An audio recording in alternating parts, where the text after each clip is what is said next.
Welcome to the Cincy Postcast, powered by Gold Star, Cincinnati's favorite match day meal. I'm Kevin Wallace, and before we get into today's episode, I got to tell you about our friends over at Streetside Brewery, makers of some of the best beer in Cincinnati. Look, right now on their tap list, go check them out. They have a bunch of their Imperial Stouts, Demogorgon varieties out there. You need a raspberry tort Demogorgon. You need a peanut butter cookies and cream Demogorgon. Or, there's all sorts of other ones out there as well. What do we got there? Double pumpkin pie cheesecake Demogorgon. Look, if you love dark beers, if you like your stouts, Imperial and imported from Russia, look, this is the place to be. They have lots of other ones as well. They've got sours out there. They've got nice British milds. They've got New England IPAs and pale ales, including one from Cincy Shirts, by the way. Go check them out. And hey, while you're there, drop the postcast name when you're checking out, and they will knock $1 off of your beer. I promise you, it's a good time. It's a cool environment over in the east side in Columbia, Tusculum. Give them a shot. Tell them we sent you. Save a couple of bucks on your tab. And a huge thank you to Streetside for sponsoring this and so many other episodes of the postcast this season. And on today's episode, oh boy, it is a very full episode. In part one, we're talking that NYCFC match. Is it time to panic? Is it time to freak out? Was this the old bad FCC popping back up, or is this a bump in the road? We've seen a lot of other teams in the playoffs struggle to get past their first round opponent. Is it time to panic now? In part two, it's an FCC news roundup, including the Gold Star moment of the match. But there's a bunch of other news in and around FC Cincinnati and MLS that we tackle. And then in part three, it's a nice little preview of the big matchup this week. You put that all together, you have yourselves one fantastic episode of the postcast.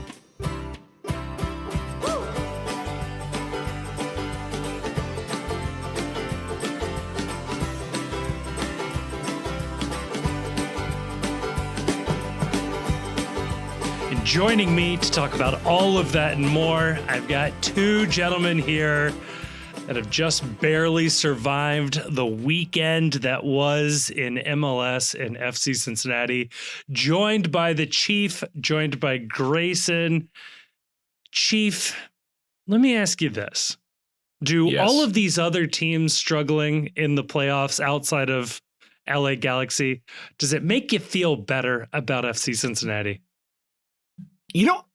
Yeah, it kind of does. Yeah, same. But it's weird, but it is sort of like watching all this other crap go on in the playoffs. It just reminds you, number one, this is a deeply silly format and thing we engage in the MLS Cup playoffs, presented by Audi, as discussed by the Post Cincy, presented by Gold Star.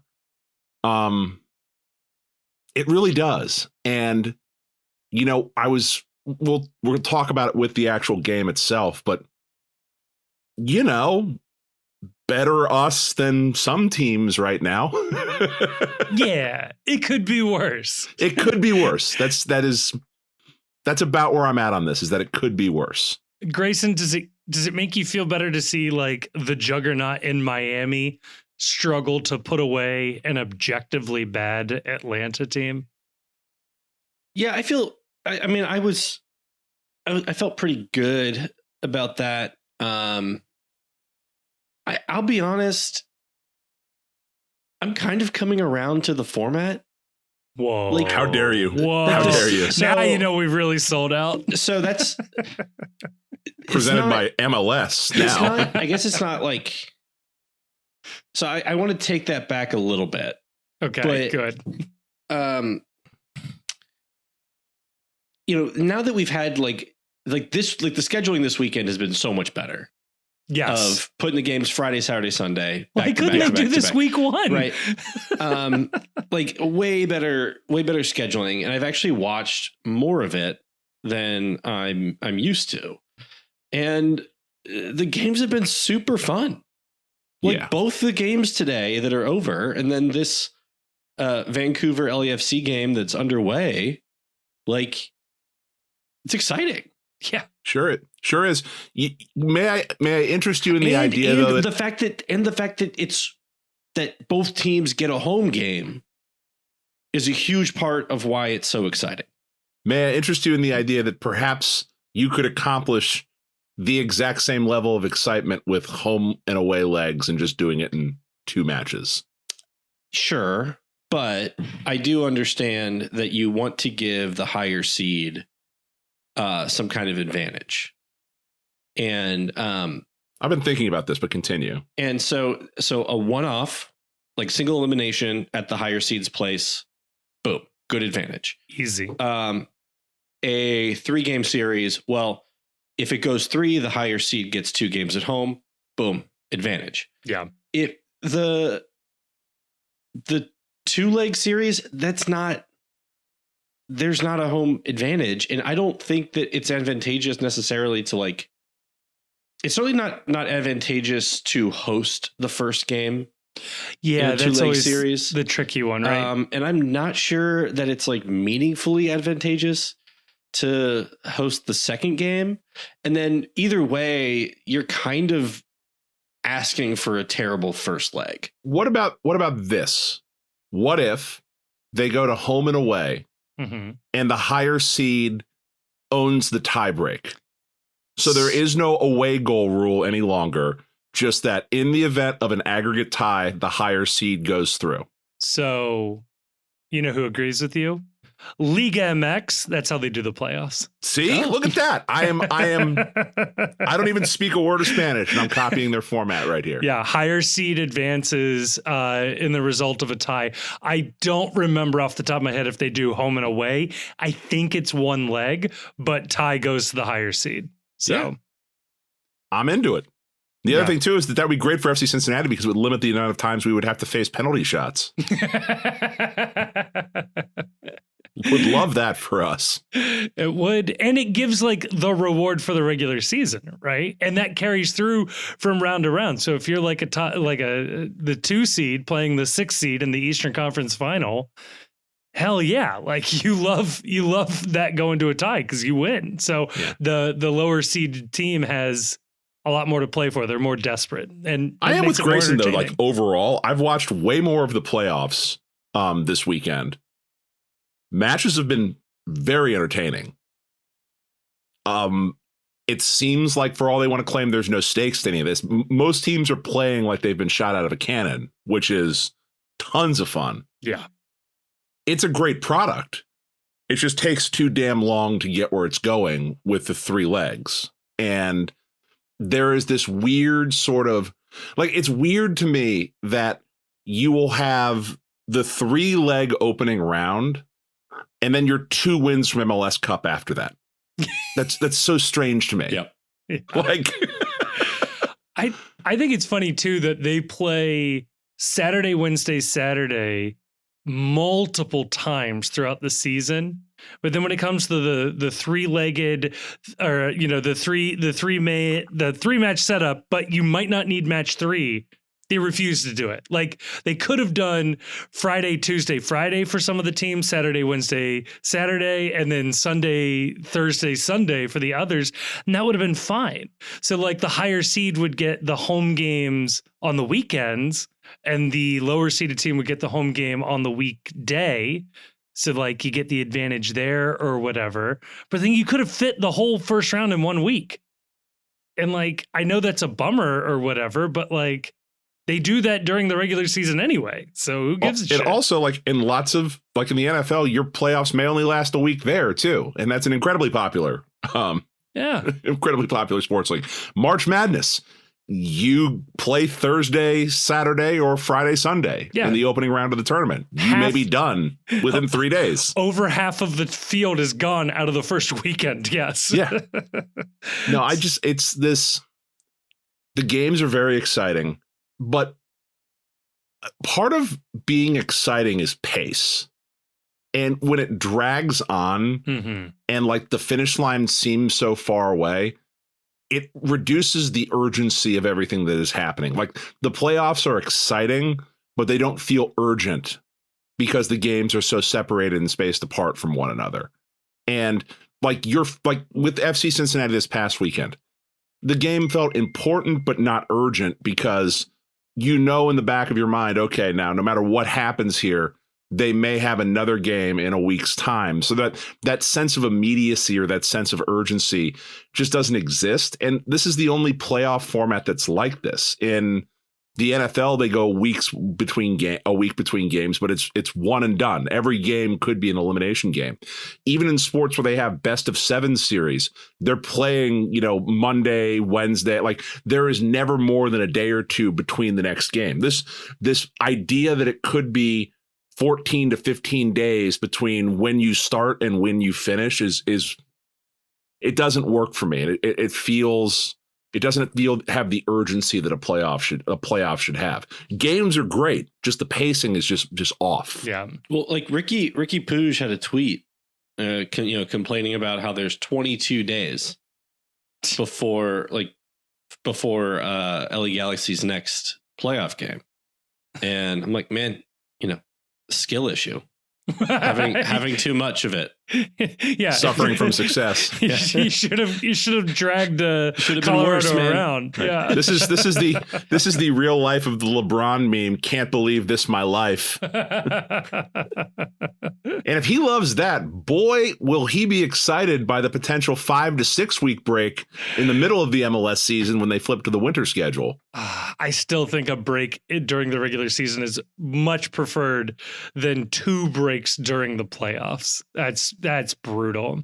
They're forcing it on themselves. The format that they had before Apple got involved was pretty good, where they got the entire playoffs basically sorted between the international breaks of October and November. So it was one and done, higher seed hosts, and then you hit the international break, and coming out of that international break was MLS Cup. It was perfect. It was condensed. It was exciting. It was blinking, you miss it. And I guess maybe that was part of the issue, but there's a way to do that. I don't know. Well, I think the problem is that I think that what MLS is struggling with and has struggled with and will continue to struggle with is this idea that how do you marry this American idea of you have to have playoffs at the end of the season with this international football idea that the best team should be the one that wins. And so like this best of 3 thing is kind of their bullshit solution to we don't want upsets in the first round. Like to them, this outcome this weekend with the Crew, this is a failure of policy right here for MLS. They don't want the lower seeds to go through early on. They want the higher seeds to go through, and they want to make sure that they have called out the outlier teams before you get to the semifinals and the championship round. To which my response is, I just don't care. like that's a feature, not a bug of a lot of sports leagues. Like the NFL, famously, the best team rarely wins the Super Bowl at the end of the year, and we're all fine with that. And, maybe that's a better argument for the fact that, Supporters Shield should be the better of the 2 trophies, should be the one that gets you the star over your badge. Like, you can have the MLS Cups in your trophy room, but the Shield might be the one that the league needs to, say, okay, this is the mark of excellence that you carry around for the rest of the year, and just admit where the more important of the 2 trophies is. The playoffs will still be exciting either way. Chief, I think I got it. A lot of the mid majors do this. I know the West Coast Conference does this, and I think the Missouri Valley just unveiled a horrific looking one here. The conference tournament as a ladder, where the 1 seed is 1 game before the final, and the 14 seed has to make a 7-game gauntlet through the whole conference. So I'll send you a bracket. It's hard to explain, but basically the higher seed you are, you end up with a 5-round bye. basically. And so in this case, MLS don't tell Ricky about this. the 8 and 9 would play against each other, and then the 7 seed plays the winner of that game, and then the 6 seed plays the winner of that game, and then the 5 seed plays the winner of that game, and it goes all the way down to where Miami is just waiting a month out for just whoever pops up out of the scrum that they'll just get to play in a one-off game. It's Mortal Kombat format. Like you don't get to Goro or Shang Tsung until you've beaten all the lackeys underneath it. You got to climb up a little bit. I gotta find this bracket so you can get a sense of this. Oh man, I'm not gonna find it. It's horrific. But yeah, I think that's what MLS should do. Is that way the regular season means more, and you actually have something there. I'm into it. I just, Grayson, I'm happy you like this format. I think it could work. I think Kevin's plan with this format where everything is done in a 7 to 8 day span, I think makes it a lot better. I think this would be a lot more exciting if it was like, shit, we got a 3 day turnaround and we're back for everything, versus now they lose in, New York, lose in Queens last night. And it's another full week of just getting ready to play the same goddamn team. Well, so I think that I'm all for changing different formats. I think what I've kind of reinforced watching a bunch of games this weekend is that it's not necessarily, maybe it's not, it really is not necessarily like that the format is fun. It's that like the league is fun. Yeah. Yeah. That's accurate. It's a good league. Like it's cool that Red Bull can come in and take 2 games from Crew. It's cool that, no matter how good a team is, other teams in the league are close enough that they can make some tactical adjustments, or just have a good day and take them down. Like LAFC is a way better team than Vancouver, but like man for man, it's less than you would think. Right. And so like Vancouver can come in and, maybe LAFC comes back, but like, as we're recording this, Vancouver's up 2-0. Yeah. Yeah.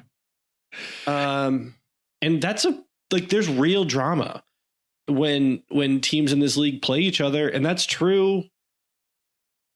It's true probably most games if both teams are up for it, but it's especially true in the playoffs. Well, it's especially true in the playoffs. All the teams have pride. Not only do they all have pride, but it's like the difference between a good team in MLS and a bad team in MLS is way smaller than the difference between a good team and a bad team in most other world leagues because of the salary cap. And the difference between 2 good teams at the top of the table in MLS usually isn't that big. Like you're talking playing on the margins, or the degree to which a certain star player is better for one team versus a star player for another team. But everybody's got good skill players at this level. Once you get to the playoffs, everyone's good for a game, and especially everyone's good for a game in their home building too.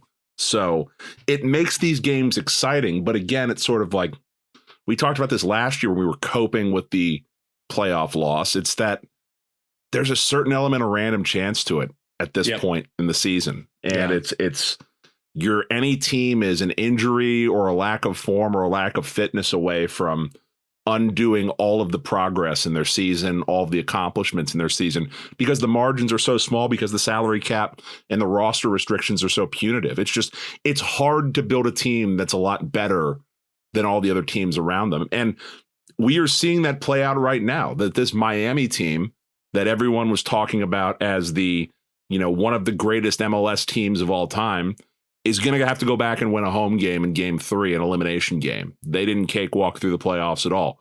This Columbus Crew team that was being talked about on Extra Time as one of the best MLS teams of all time, dumped out in back-to-back matches by Red Bull, and needed a miracle goal at the death just to send it to PKs tonight. Like this was not a competitive series between the two of them for the overwhelming majority of the time that was being contested.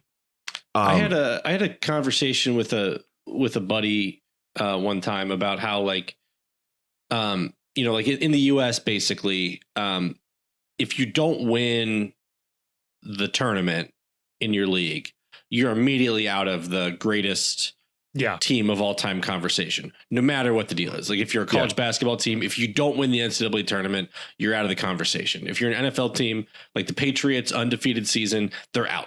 They didn't win the Super Bowl. You're out. Right.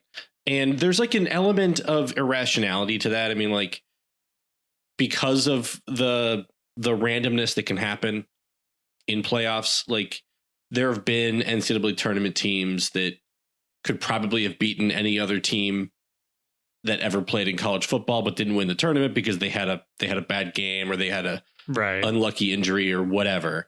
Yeah. But the Crew as the greatest MLS team of all time, think like that surely is put to bed. Yeah. Yeah. And because they didn't win the Shield. Nope. And they didn't win MLS Cup. And they didn't win CONCACAF Champions Cup. Right. You could talk about Leagues Cup. It's a nice trophy to win, but you cannot, that's not the trophy that puts you in the conversation. Yeah. No. You have to win. I mean, I think I kind of agree with what Andrew Wiebe said last year, that you have to win, that to be in the conversation, you have to win the Shield and the Cup. Yep. But like, surely you have to win one of them. Like, you could talk about like, advanced stats or whatever all you want, but like, the most advanced stat is played the on a W. spreadsheet, mate. The most advanced stat is what's in the W column, right? Right. But it's so funny. But that New England Revolution team that set the points record, there isn't a single person, including that New England Revolution team, that would have argued that they were the best MLS team of all time. But like, objectively, they were. But nobody was putting them in that conversation. Everybody was like, yeah, but 2019 LAFC or 2018 Atlanta was more fun. Yeah. Or the 2015 Toronto or whatever it was. Yeah. It's like those were more fun teams. I think 2018 Atlanta takes care of this 2024 Atlanta in 2 games. I'll be honest with you. Or 2024 Miami, I assume. Yeah. No. I mean, because like Miami did not take care of 2024 Atlanta. I see. Yes. So like 2018 Atlanta, I think, does take care of it. Yes. That Toronto team that won the Shield and the Cup and the Canadian Championship was 2018 Atlanta. Joseph Martinez in his huge year.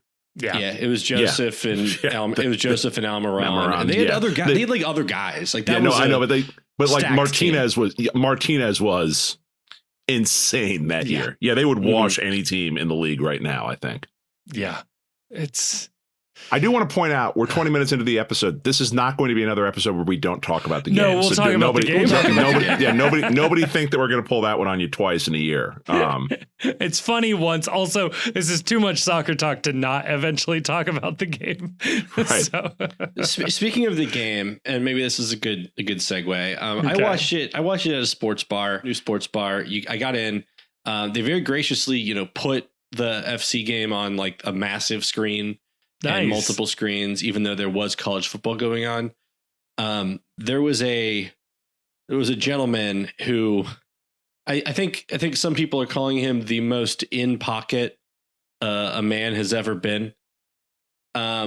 He was dressed head to toe in Indiana gear, and he walked to the bar and he started yelling at the bartenders to put another game's like audio on. And they're like, well, what game do you want on? And he's like, well, not soccer. And they're having their best year ever in Big Ten. Like, you have to excuse him a little bit. He probably is really not used to this. I'll tell you, you cannot. First of all, you shouldn't be yelling at service staff. Yeah, please. No, absolutely not. Period. Second of all, you cannot be getting this worked up about Indiana football, my man. No, you simply cannot be. Also, like you got to get waxed later this month. Like, it's nice that you've run the table in essentially the MAC so far this year. But come on, you can't be getting worked up about Indiana football, especially when a professional team in the city that you're in right is playing a playoff game. Right. All right, number one, I was going to say that you're running your mouth a lot for someone that's got Ryan Day as the head coach. Number two, though, like you've got to have some self-awareness as an out-of-market fan. Right. Speaking as an out-of-market fan for at least a couple of the professional sports teams I follow, you're never going to win the argument of this game that only I care about needs to have the audio on over the local game. Like, I'm sorry, That's insane to think you can walk into any bar in Cincinnati and that your out of market game will take priority over a Cincinnati team. I don't care if it's the fucking Cyclones. Like, they're going to put the audio on for whatever team is from here. That's just, you are delusional, my man. And not just for thinking Indiana football has any chance to do anything of note this year. You're delusional for thinking you can at any point convince any bar in this town to put your game on over the most obscure local game you can imagine. It feels like when you're the fan of a college that is like really good or really well known for one of the two main men's team sports, you can only feel like happy to be there for the other one. Like UK football fans should only ever feel happy to be there, that like they've been ranked a few times recently and that they got a couple of SEC scalps, or like, yeah, if you're a Duke football fan, you're happy if you have a chance one time. You're not allowed to have both. Now there are some schools that have both, and that's fine. But like you can't then like equal passion like from Duke basketball to Duke football or Indiana basketball to Indiana football. It doesn't get to work that way. But if you're like Ohio State or something like that, like it makes sense that you would care both.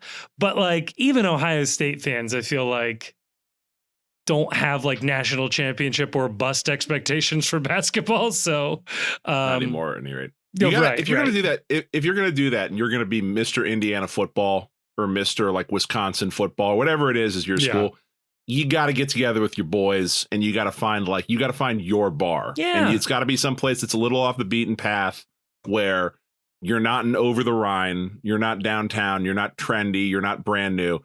You're talking, like the Pilot in Norwood or something like that. And you go there, you make nice with the bartender. You're like, hey, I'm going to have 25, 30 guys coming out every week to watch this. Is there a way we can get the audio on and be guaranteed the audio on for this right here? Like, go to Martino's if you're a Steelers fan. Right. Like, you'll know the audio's on there. Everybody knows that. Like, find your place. But like, to go around and be like, turn the soccer down for a playoff game in Cincinnati. It's like, sorry, man, this sport made it. I don't know if you missed the memo while you were busy rewatching the 30 for 30 on Bob Knight for the 40th time. Sorry, we're a soccer town now. We play the soccer game with the audio on. This is a really funny moment where you have to be like, no. Like, we actually care. This isn't Columbus or like Indianapolis, right? There was a decent there was a decent soccer crowd out like for the game.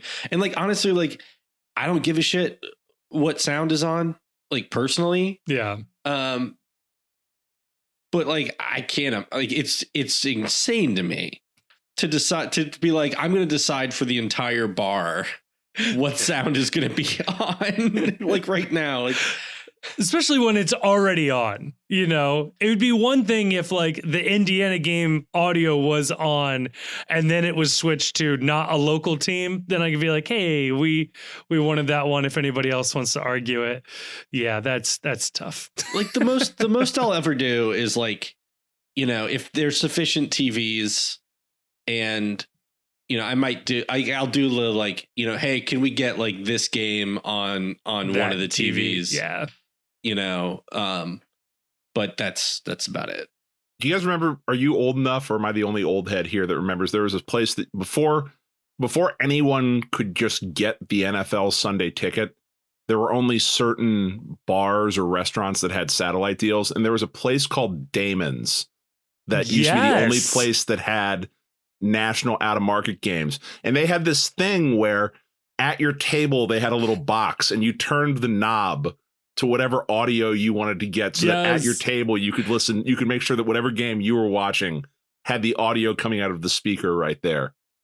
That is a feature that is sorely lacking in the sports bar space. Also, correct me if I'm wrong, Chief, but like all of the seats were stadium-ish seating where it was all sort of pointed at one wall with all the TVs. One wall with all the TVs, yeah.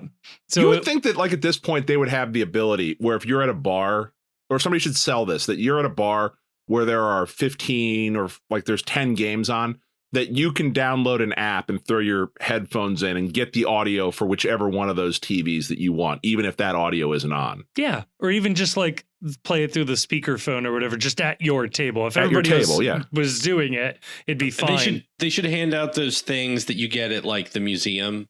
If you do like the audio tour, yeah, you like hold it up and it's like, if you want to hear the Michigan game, turn to channel 7.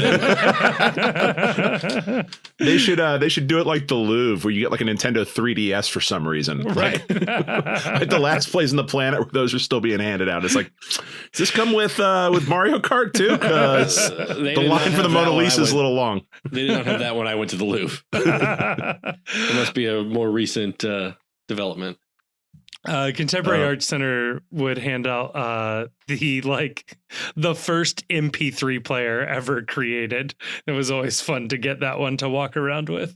There's another place we went to where it was like old Nokia phones, and you would like dial the number and you had to like hold it up to your ear. The phone number is great. I've had the pleasure of setting one of those up once, so that was a good time.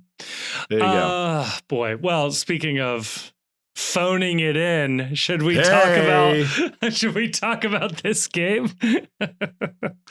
I don't mean our performance, I mean FC Cincinnati's performance. That's right, I'm gonna be critical. It's a tough look for the orange and blue in this one, falling eventually 3-1 to New York City FC in City Field, which is not their normal baseball stadium, but apparently the one that their fans prefer. So figure that one out. It's a tough look overall. I don't know. Do we want to run through the lineup? Do we want to have same lineup as last two games? Done. Perfect. What's next? There you go. Top line takeaway, Grayson. What's like your, dare I say, headline? But what's the takeaway here from this game?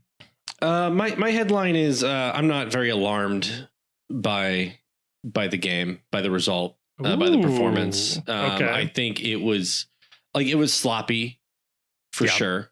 Yeah. They did not put away enough. They did not put away all the many chances that they had. The goals that they gave up in a kind of, frankly, inexcusable way, like both times. Yeah. And the first half, it didn't really feel like they came to play. But I do think that when they turned it on, they looked good again. They could have gotten a result in this game for sure. Yeah. That they didn't, shows that you can't always overcome your mistakes, and it's better not to make them. It's better to try to take the game into your own hands early instead of chasing the game. But my thought was like, okay, well, is this just now we're back to where we were that latter part of the season? I don't really think so. No. I feel good. I don't feel good about the loss, but like, I feel confident going into the next game. And it's tough to win on the road in the league. NYCFC is a good team. They clearly will punish you if you give them opportunities. But I find it hard to be too hard on them in the big picture. I find it easy to be hard on them in regards to like specific moments of the game, which I'm sure we'll talk about. Yeah. Yeah. I don't disagree with that take. Like, I was frustrated by this game, but I didn't walk away from this game angry. I didn't walk away from this game thinking that there needed to be wholesale changes. I didn't walk away from this game thinking that this season is over and they're cooked because they didn't go on the road and win at City Field against a decent, not a great, but a decent NYCFC side that has some decent players. They're not going to shock you with anything they do. But what I was sort of my top line takeaway from this is that I am curious, and I would, it's one of those things where it would be great to get someone dosed with truth serum and just ask them questions like this. How much did the team prep for the field conditions and the pitch size? And how much can they change who they are? Or is it even worth trying to change who they are for one match to play in this different style? I mean, when you were watching this game, every time they play on a baseball field, or every time you watch soccer on this baseball field, it is just incredibly obvious how much less space there is. And I know people have gone full truther on this and done Google Earth views and tried to measure things out. It is noticeably and appreciably smaller, the pitch they're playing on, like significantly smaller, especially significantly narrower. And this team is just not set up for success on a field where space is constrained. This is a team, this FC Cincinnati team is a team that thrives on space, especially space for the dribble. Almost all of the best players on this FC Cincinnati squad, they want to take you on the dribble. They don't want to make quick, decisive passes. They don't want to get into little passing triangles. They aren't particularly accurate when they pass. When this team is passing, they are looking for long passes, through balls. They are not looking to pass to hold possession. They are looking to pass to open up the attack. And New York is built exactly the opposite way. They are built with a lot of players that are short, quick passers, accurate passers. They move the ball quickly, and they can collapse in space when people try to dribble around them. And it's easier because the field's so much smaller. So I don't know. It looked to me like this team was not coached to do different things based on the field size and the field conditions.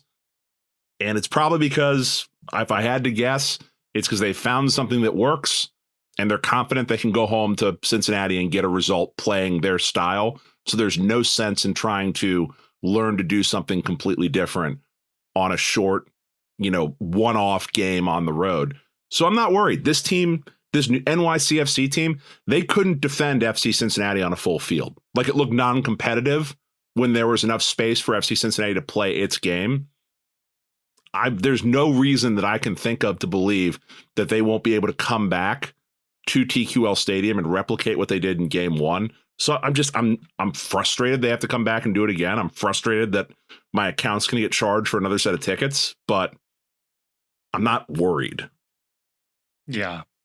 I think that's right. That, like, it was sloppy. I mean, I do know that, like, they measured off the field at Milford where they tried to train with smaller sizes and things like that. I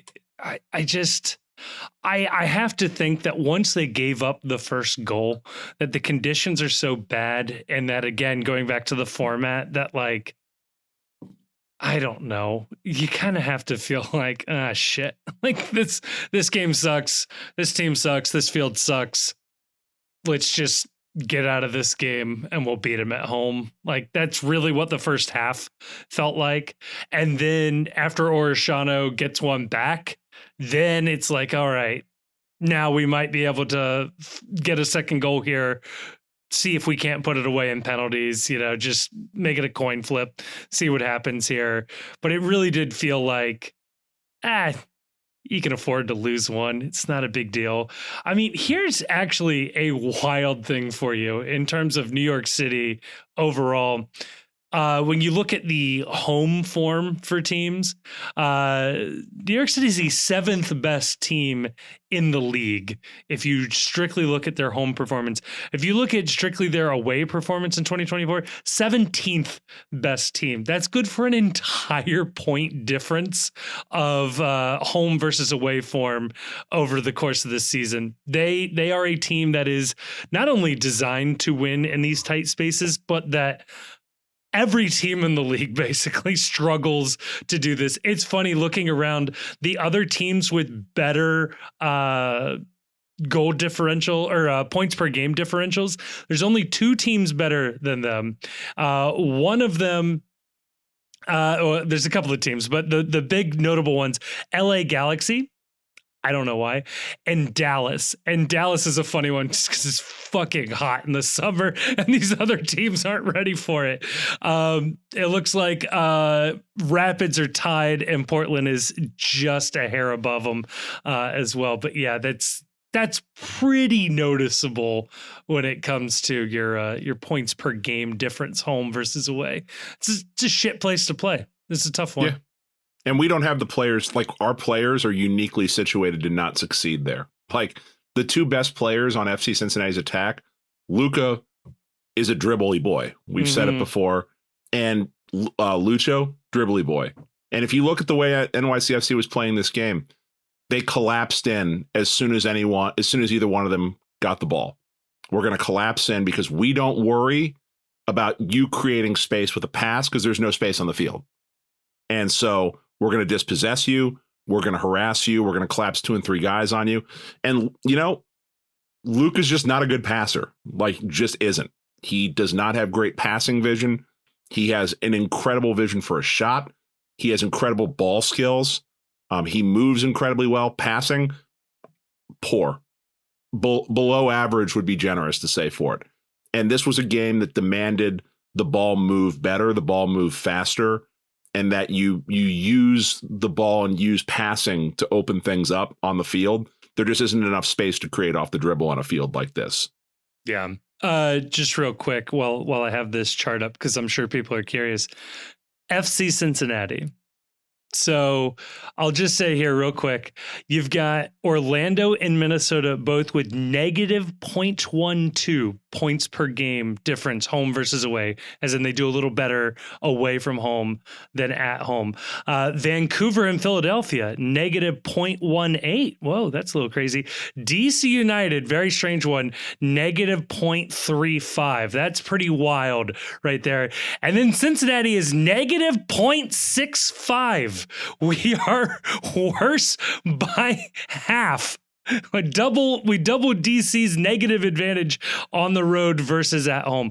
We are the worst home team versus our road form. It's insane. Literally 19th in points earned at home, second in points earned on the road.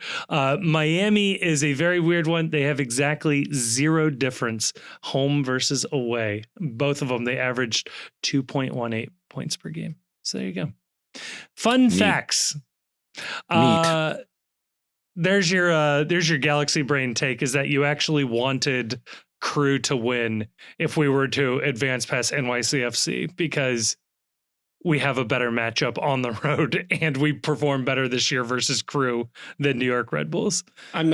Yeah, I mean, that is a Galaxy Brain take, but and I'm very familiar with the differential this year between the home and away records. But the playoffs is the new season. I'd rather play as many games at home as possible. Yeah. Rather play games off baseball fields. Rather play teams that were worse. Teams that were worse in the year, and then also rivalry games that you can really get up for. Yeah, that's true. That's what makes this sport. That's what makes really the game against Red Bull so exciting. It's like you get a rivalry. If you advance, you get a rival at home in the playoffs. Ooh, which is something that you don't always get to experience. Who do you think New York Red Bull fans are rooting for? We seem to get to experience it quite a bit over the last couple of fucking years. If you're a Red Bull fan, are you rooting for us? Are you rooting for NYCFC? Ooh, they're in a really predicament. You're clearly rooting for NYCFC. They would get home field over NYCFC, right? No. But they may have an away game at Red Bull Arena for all we know. Do they make them use like the away locker room in that situation? I've always wondered. I would absolutely make you do that. I'd be petty about that. No, they would. They might much rather play NYCFC, I'm sure. The funny thing about this though is that they give up a really, really cheap goal for the first goal. And it was It was funny that this came across my timeline today on the Bird app, that the type of goal they scored. I've noted this before on the show, and I've noted with great anger that this seems to be like, if there is a quintessential platonic ideal of an MLS goal, that first goal was the platonic ideal of the MLS goal. Yeah. It is the attacking player drives down to the end line, then passes the ball back across the middle to the top of the 6-yard box. So outside the 6-yard, and then there is a player waiting there wide open with the entire net to look at. Yeah. And about the penalty spot. Yeah. Yeah. About the penalty spot.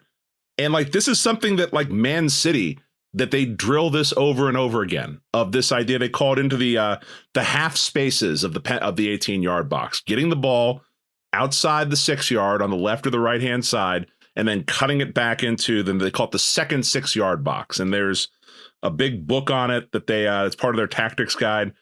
And it's like, this is the cheat code for scoring goals in soccer from one of the best teams worldwide. Shocking that NYCFC employing the exact same model right here. Why the hell don't we ever do this? Like, we choose the hardest path imaginable to score all of our goals. They have to be bangers from incredibly creative people. Can't we just have a regular ass goal where somebody finds like Yuya Kubo on the penalty spot, or finds like, I don't know, like Buka on the penalty spot somehow, and he just sort of like, whole goal to shoot at and just shoots? It's not a secret.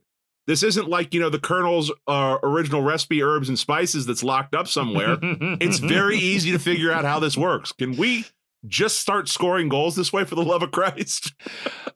I don't know. I always refer to this as a FIFA goal, because when you do this move in FIFA, it's virtually undefendable. So I'm right there with you. It feels like an absolute cheat code, and we absolutely have the personnel and the skills to do this. Like, it seems pretty straightforward. And yeah, it really challenges the back line to be able to track not only the whole fluid movement moving forward, but then to track the late runners into the box. Yeah, but like, we've got every guy that you would think like, oh man, this is the perfect dude to do this with. You're like, oh, Luca would be really dangerous dribbling towards the line and then passing back. Assad would be really dangerous doing that. Lucho would be really dangerous doing that. All of those people immediately choose hero ball when they get into that spot. It's like, I could pass back to the guy making the run, or I could try to nutmeg all three of these dudes that are guarding me, and I can try to score a goal on my own. I'm going to try that instead. It's like, sometimes that works, but it feels like we're upping the difficulty for no good reason when we choose that path. Yeah, it's more fun that way.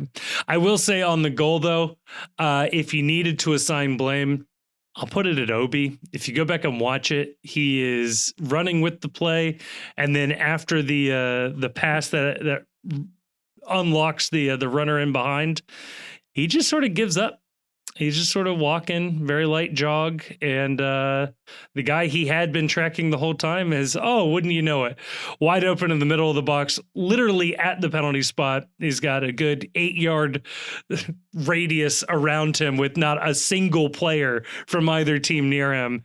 And we got 3 of our guys just chilling at the top of the box with the referee, I guess, getting ready to turn around and walk back to the center circle. It's a tough look, and you can't give up. And that to me is the biggest criticism of this game, is that it was not getting the little things right. It was sloppy. It was not executing. It was not understanding that, like, I'm sure these guys are tired as hell. I'm tired as hell just from watching this team all year. So I can't imagine what it was like running this whole time. And they could have put this one away, and they could have been on a 22-day break with Ricky Puig. Okay, so it just sucks. Yeah, so I mean, they give that goal up, and that's really the only goal they give up, because the second goal is handed to them directly on a silver platter when Miles Robinson produces the assist of the match on a failed clearance. So, like, they go to sleep once. They were in this game. Yeah. Like, even with the fact that they're a bad matchup on this playing surface, they're a bad matchup playing against this New York City team on their home turf. This was still there for them. And that's kind of like why I was annoyed. It was annoying because they probably should have won this game. On balance, the XG is going to favor NYCFC, but that's mostly because they get the penalty in the dying moments of the game when everything was done and dusted, and it really just didn't matter. I mean, that header had to have been like a 1.0 XG. That's actually a good question. Let's find out. It was about the most gimme of a goal that you can possibly have right there. So you get what, like 0.7 for the penalty? Yeah, or 0.65, something like that. Yeah. And you get a bunch for that header. The header is it only has an XG according to FOTMA of 0.28, which makes this a useless stat. For XG on target, though, 0.95. Okay. It is impossible to take a better shot than that right there. Maybe I just haven't gotten a good camera angle of it. They look like they got a dude clearly offside when this ball is taken. The replay I have here doesn't give me a good frame of the moment the ball is impacted, but the one frame I do have, he's a good 2 or 3 body lengths offside. Who do you think is offside? The blonde fella just in front of Obi. I don't have a good number here. I didn't think anybody was offside, to be honest. No. I'm happy to be wrong. Don't get me wrong here. But well, I hope you're right. Here, I'll drop this image. This is the closest I have. The problem is the ball's in flight here. So maybe he sprints back there in the quarter second, but he looks pretty far behind the play as that ball has just started its travel. I assume VAR looked at it. I assume it's all above board, but in the moment, I couldn't help but think homeboy was pretty far back there. Yeah. Oh, we have only ourselves to blame. No, yeah, but he's not impacting the play. Come on. We've seen that called against us. Didn't Kubo get called against that? But, okay, I agree that it's similar to the Assad, but like I don't think so. You know what Roman should do in that situation is he should immediately, as soon as the ball comes in, point at that guy screaming, "I can't focus with him around me." I mean, but also, Miles is deliberately playing the ball, so he's not impacting the play at all when Miles plays the ball. And then when Miles deliberately plays the ball, it negates anybody being offside. I've seen it given on the immediate free kick. The immediate free kick that the player is offside. If he had been right next to Miles, then I think yes. Because you could say Miles is playing the ball here because he's contesting it with this guy who's offside. I suppose. But he's on the other side of the box. I'm just happy to see you defending referees, Grayson. I love referees. What I love most is a professional, just a professional doing a good job. Fair enough. I needed to interrogate that. Oh God! So once New York City, what I love the most is just being fair and unbiased, and I think it's very important that we continue to be a just impartial balls and strikes calling podcast. Yes. Decertify the PSRA. Yep, that's a strike. that would ensure a strike. But once you go down 2-0, this game feels hopeless. I don't know. I don't know. No. That's the one part of the one part of this playoff format that does kind of rule is that unless it's even if it's an elimination game, there's no goal differential. So losing 15-0 is the exact same as losing 2-0. Oh, So you may as well go balls out to try and get back in this game and just get wild with it. Put Santos on. Let's get weird, man. No, to be clear, I wasn't saying the playoffs were over. I just sort of wrote this game off at 2-0 of like, well, we'll try again on Saturday. You know, Yeah, this is the fun part. This is where it's like, all right, nothing matters. Let's go with it. They put on, they don't make any changes immediately, but yeah, they get Sergio Santos up for Yamil Asad. I thought this was a good change. I got kind of cooked online for suggesting that they needed to pull Luca off, but I said either pull Luca off or move him back to the wing, just because him, Lucho, and Kubo all being dribble first attackers was killing this team. Like they needed someone that offered something, either pace or passing or something. They needed a different skill set. I was calling to put Kevin Kelsey on just to give them a different thing to do, because trying to dribble through the defense wasn't working. But they put Santos on for Yamil. Luca drifts back into his usual wingback role, and almost immediately after the switch, like 5-6 minutes later, they score the goal from Luca, which again, choosing the hardest possible difficulty level to go through and score the goal. Absolute banger from the top of the box. But again, it's a goal that's a complete skill goal and not a process goal in the slightest. The process of getting Being Luca awesome. the ball. Yeah. And him being really, really good. Here's something wild. You talk about a wild substitution takes.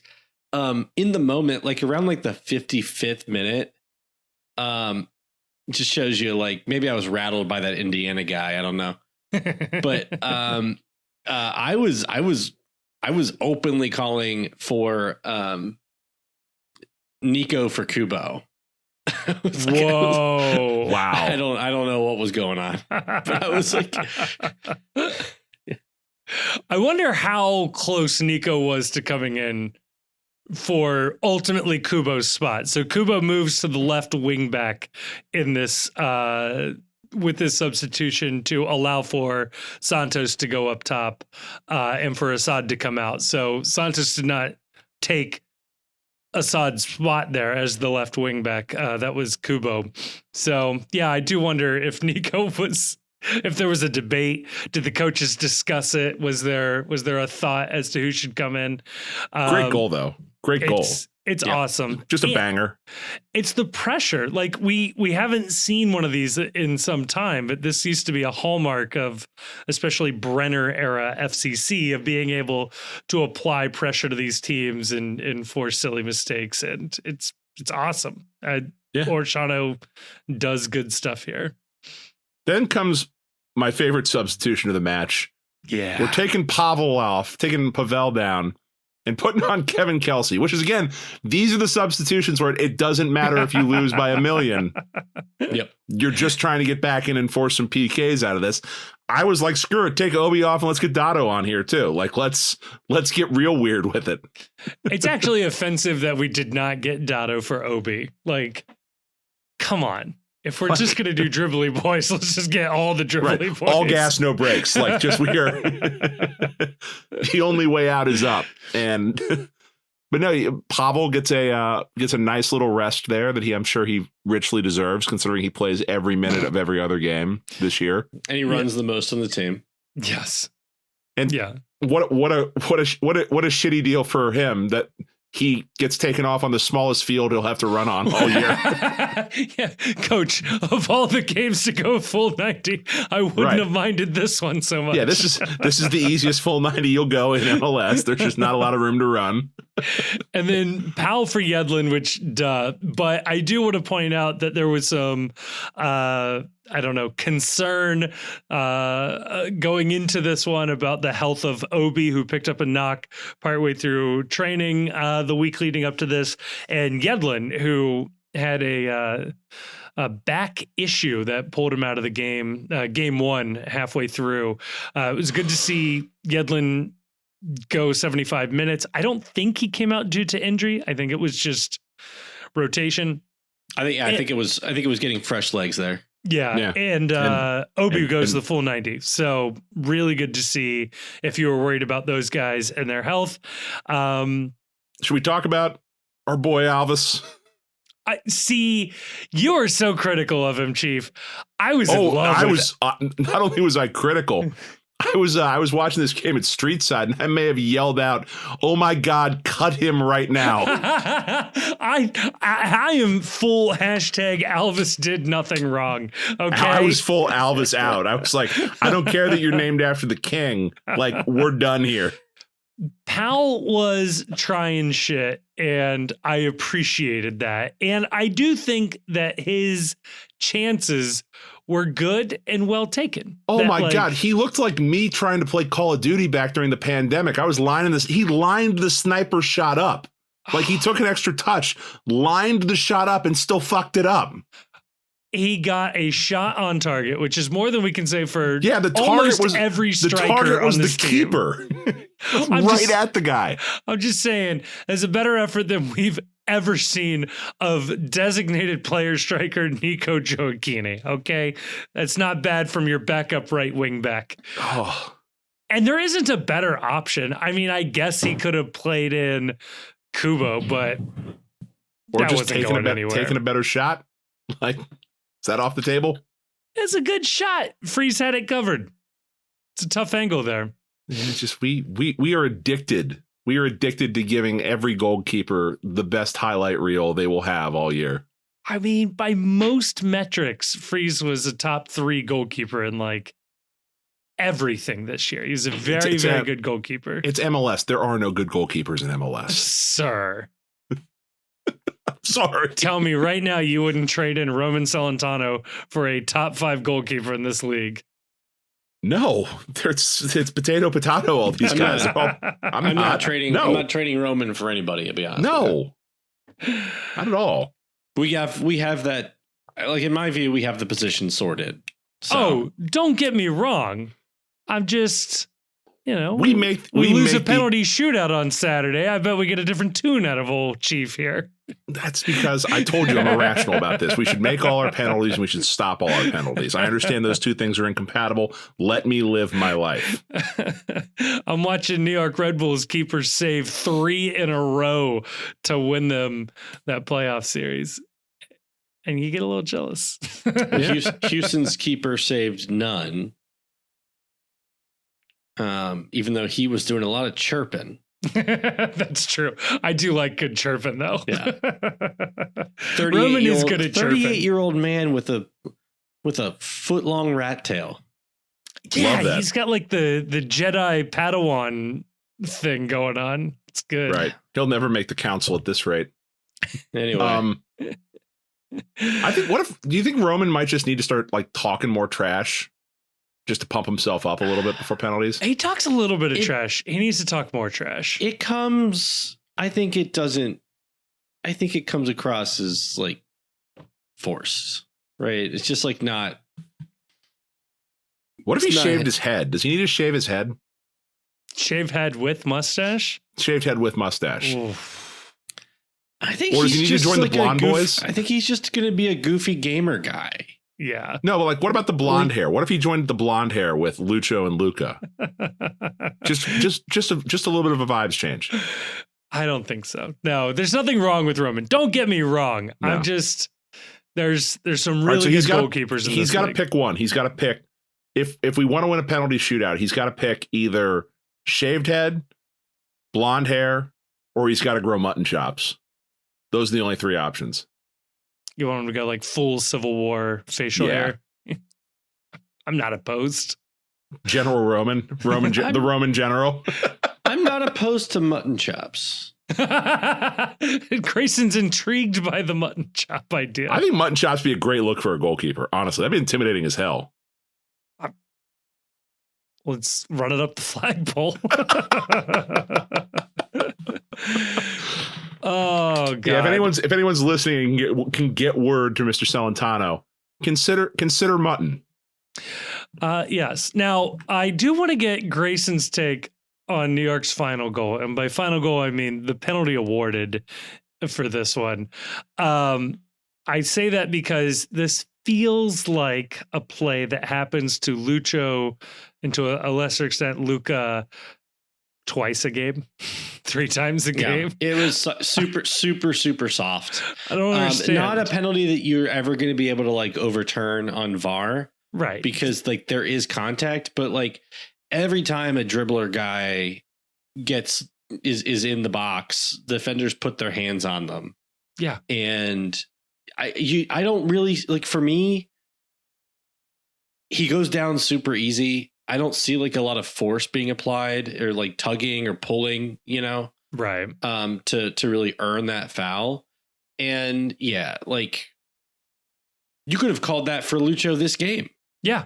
Yeah. There was a play very similar to that earlier. But yeah, like you could call that for Lucho all the time. He never gets that call. No. Lucho didn't get a call earlier in this game when he got decleated in the penalty box after passing. And it's like, was he a threat to score any longer? No, but like he got fucking fouled after passing. Yep. Mm-hmm. And, I think it's just, they should count their lucky stripes that it didn't matter. Because we would have been ruthless. Yeah. And then, boy, is that something they fear on a daily basis. Yeah, damn. So I do want to point out that the 2 ARs were the same ARs we had at game 2 of the playoffs last year in Red Bull Arena. Oof. It is still shocking to me that they've kind of given only kind of minimal comment about what exactly happened. Right. Even though like people were getting like deposed and whatever, apparently, and giving testimony. We don't have a definitive account of what testimony any of the refs gave. Still don't have the tape. We still don't have the tape. We don't have anything from, I think, Matt Miazga on it. No. At all. Formal statements from the league, no formal findings of fact. I am not like, nothing comes to mind that the ARs did this game that like I could point to and be like, that was a problem. Ooh, okay. I was going to say, I could think of something from last year, but go ahead. But the lack of, I find it disrespectful that these officials from the Red Bull game last year continue to get assigned to FC Cincinnati games with like no accounting publicly of like what took place. Right. And I think that they assume that we just won't notice. Right. And like, most people would not notice, but we are weird. Sorry, we care about this league and this team, so we kind of keep tabs on these things. Right. And I prefer again, to say detail oriented. Grayson is 100% right. Nothing official has ever come out. We have speculation, we have rumor, we have hearsay. I will say one of the more consistent stories, not going to say this is the story, one of the more consistent stories is that Victor Rivas, the center referee, was allegedly in the shower or somehow away at the time that Miazga allegedly entered the locker room. And it would have been these with 2 alleged ARs. Pizza and alleged ketchup and alleged burgers, I guess. Like all of the above. But it would have been, in all likelihood, these 2 ARs that he had the confrontation with. Right. So I know Victor Rivas is the one who gave him the yellow card, and you're fine to have and hold a grudge there. But in terms of the outburst and the argument that happened, it likely was between one or both of these ARs. So fun times.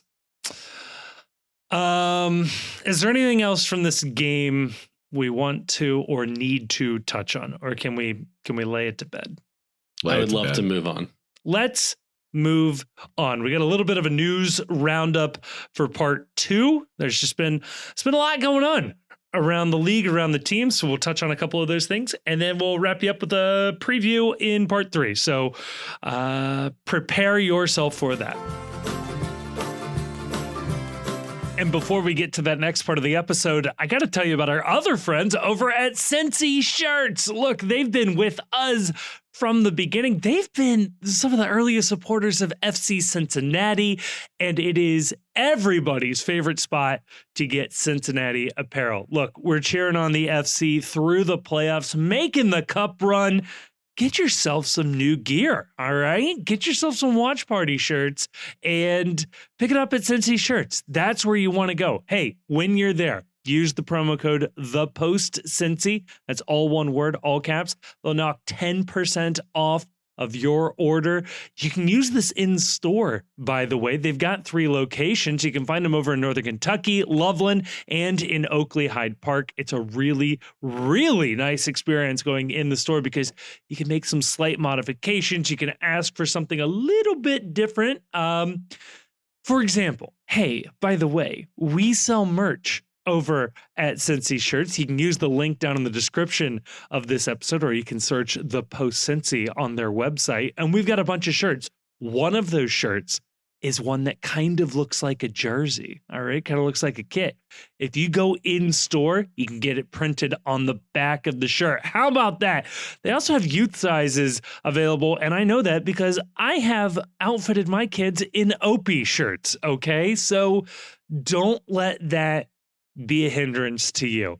Cincy Shirts, it's awesome. Use the promo code ThePostCincy, all one word, all caps, 10% off.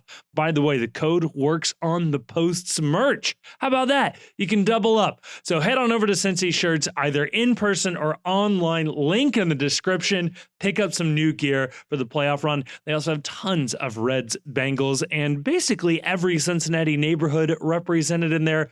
Go check them out. Huge thank you to Cincy Shirts. Huge thank you to you for using that code.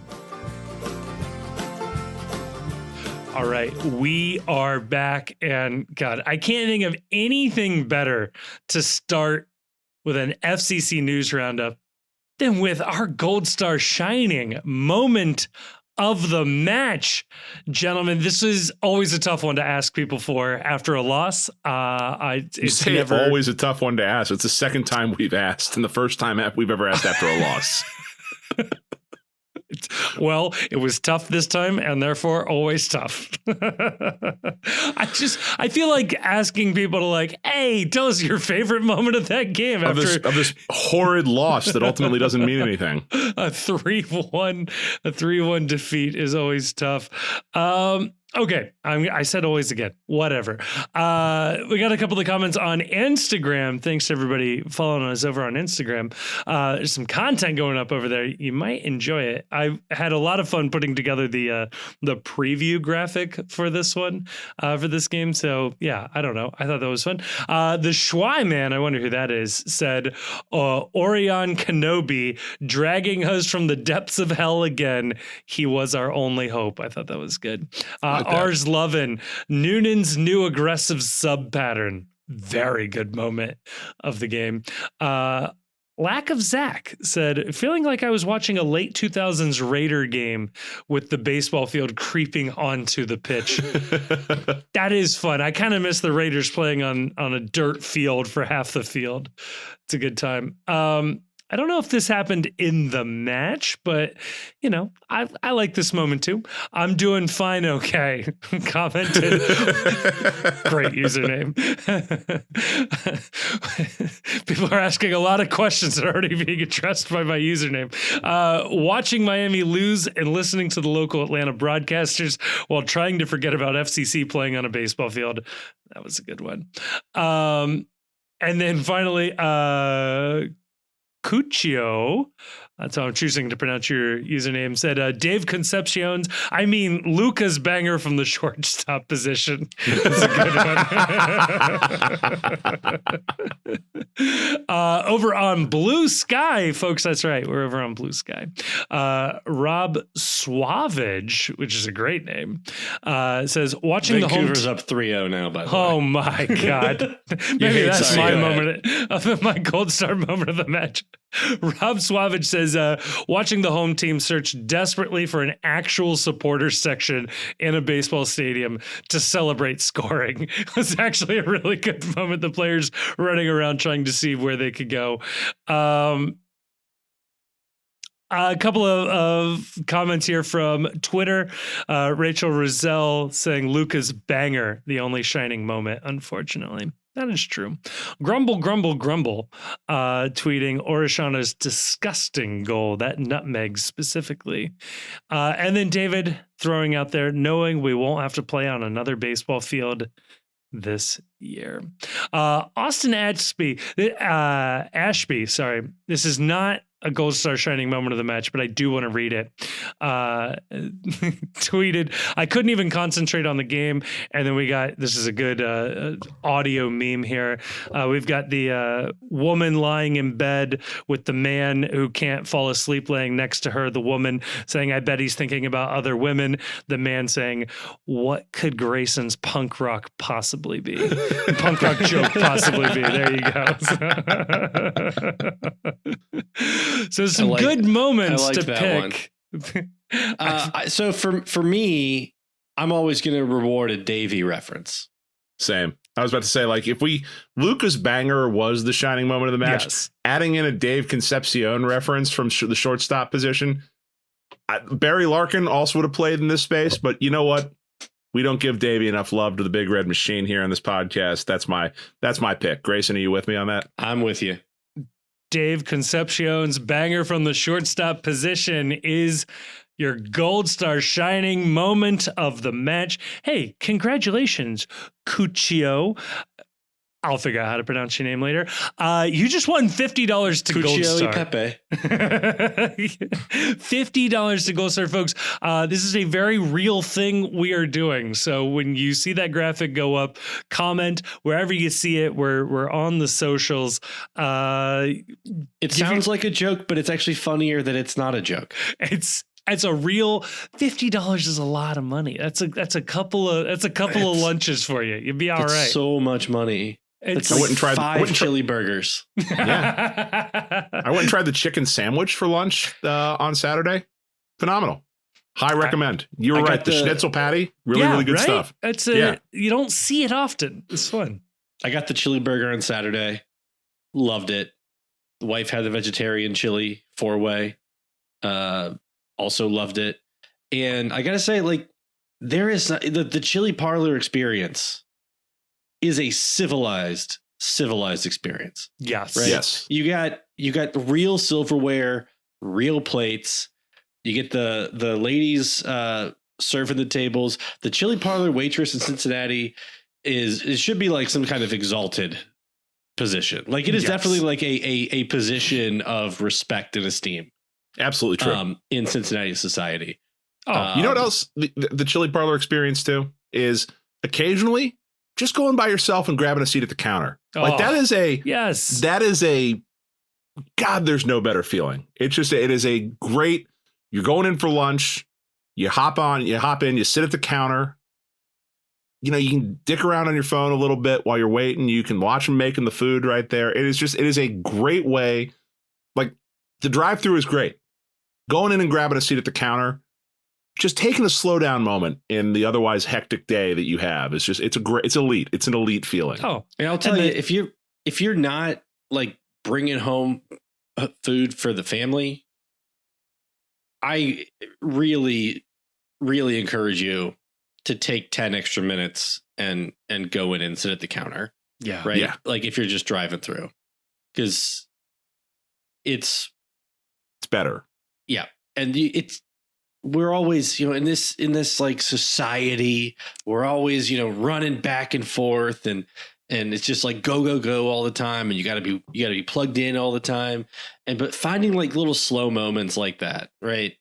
Yeah. Where you just like, chit chatting with the folks in working there, looking around at the kitchen, watch people work. That's like, those are the moments you're living. Yeah. Absolutely true. No, it's like not even I want to clown, but no, it's phenomenal. It is such a little small pleasure, just the taking the 10 minutes, because it really is like you think to yourself, if I go in, that's too much time, I'm in a hurry. It really is only about 10 extra minutes. And it's the difference between having your food in a carton versus a plate with utensils and being able to eat without spilling shit all over yourself in the car. It's worth that. Those 10 minutes are worth taking from some other part of your day. I love going into a chili parlor and getting that question. You guys need menus? No, we don't need menus. I love that the assumption is you don't. They're just they're double checking because they're very polite people. Yep. But they assume you don't need anything. Yeah. Oh, also, great. Shout out to all the members of the Discord that have been posting their gold star pictures in the Discord. So good. That's awesome. If you want to start posting those online and tagging both the post Cincy and Gold Star, so that they can know that this is actually working versus just sort of taking our word for it. It's like, oh yeah, no, we got lots of people eating there. You just have to take our word for it because it's over in this app that you don't use. Binders of people. Binders of people. The most people. Some people are saying it's the most people to ever eat at any chili parlor in history. Many people are saying it is the most people. Not a seat is empty. Yeah. Oh, it's just you wait. We'll fill up a whole chili parlor full of post listeners. All 12 of them will end up at the same chili parlor. It'll be a good time. Nothing would make me happier. Chief, I also want to take this time to echo your sentiment from Twitter, which is there absolutely should be a golden boy or gold boy and Star Boy. Pranovich put that out, and I was like, damn it, that's good stuff right there. Starboy's good. Just offer the burger with tartar sauce, and we can finally stick a fork in Frisch's. We're not happy that we have to stick a fork in Frisch's, but if we're gonna, somebody's got to pick up the torch there or the fork, and this way. It's the kind of thing where it's like in a zombie movie, right? Somebody's like, well, I'll do it because they're close to you. You're like, no. I gotta pull the trigger. This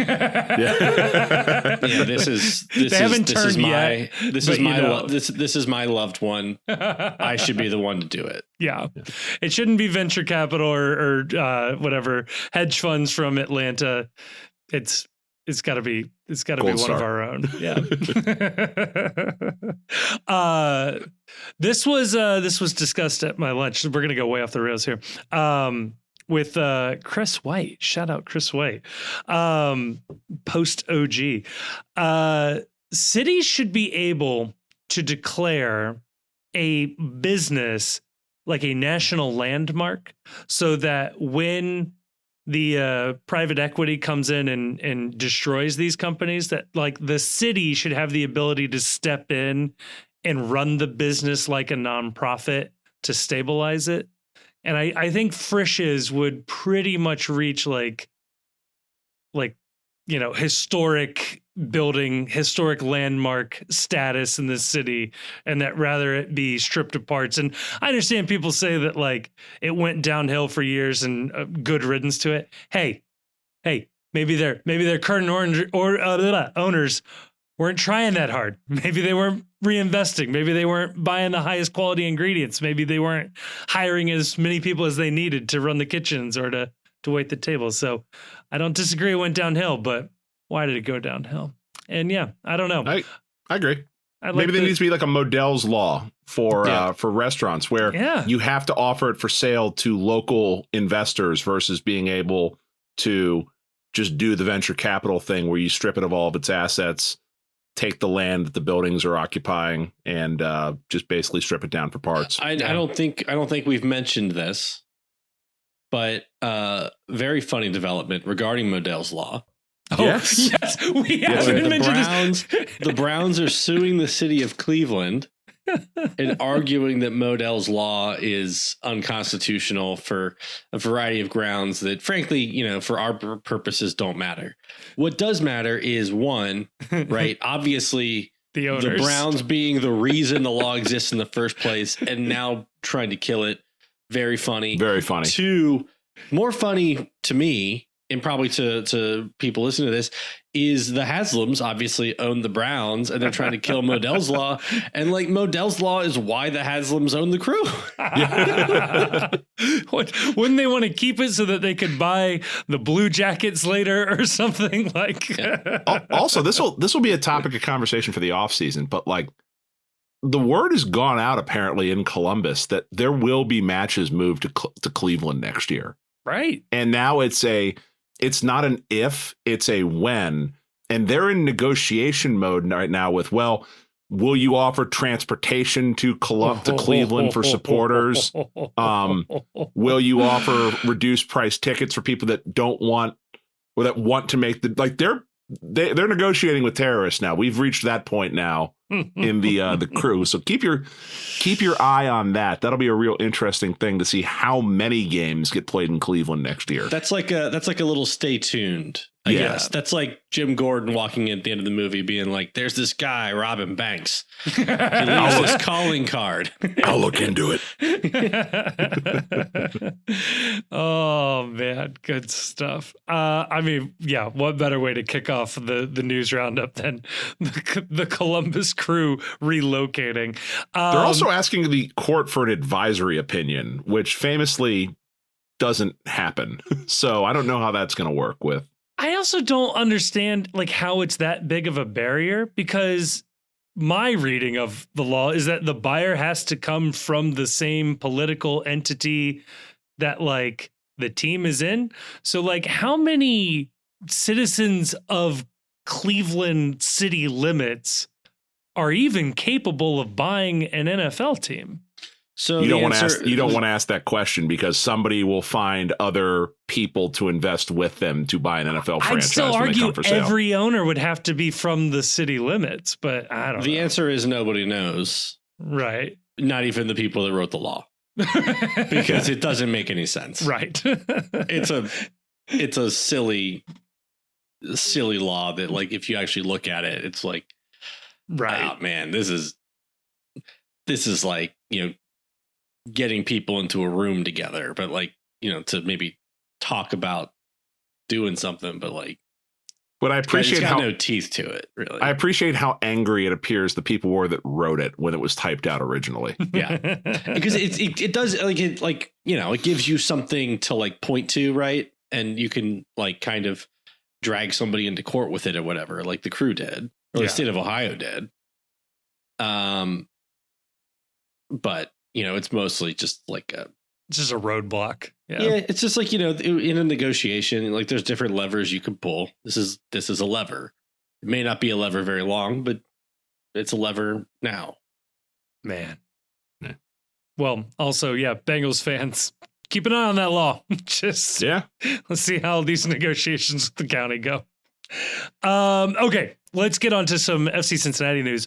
Luca Orellano has got, I've got like 3 things on here for him. One, we did not acknowledge, he won Goal of the Year, baby. He won the MLS Goal of the Year, which I believe was partially fueled by fan vote. I don't know if it's entirely fan vote, but it's part of the accounting is fan vote. So just way to go, us, for beating any Miami goals that could have been nominated. Very proud of all of us for having done that.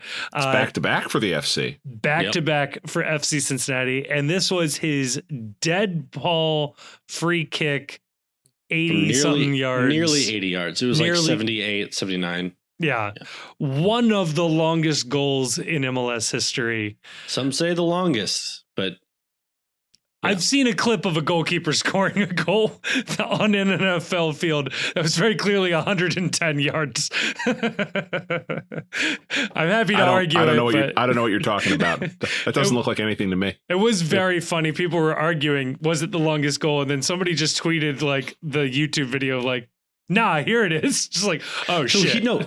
So here's the thing, right? Right. Is what gets me is other goals have been reported as the longest goal ever. And nobody checked it because it doesn't matter. Right. Okay. Right. So now all of a sudden that we have a goal that's measured as longer than those, everyone's like, well, actually, no, we got to figure out what really is the longest goal. And I'm like, no. Zelarayan had a goal that was reported as the longest, maybe the longest free kick goal right in MLS history or something.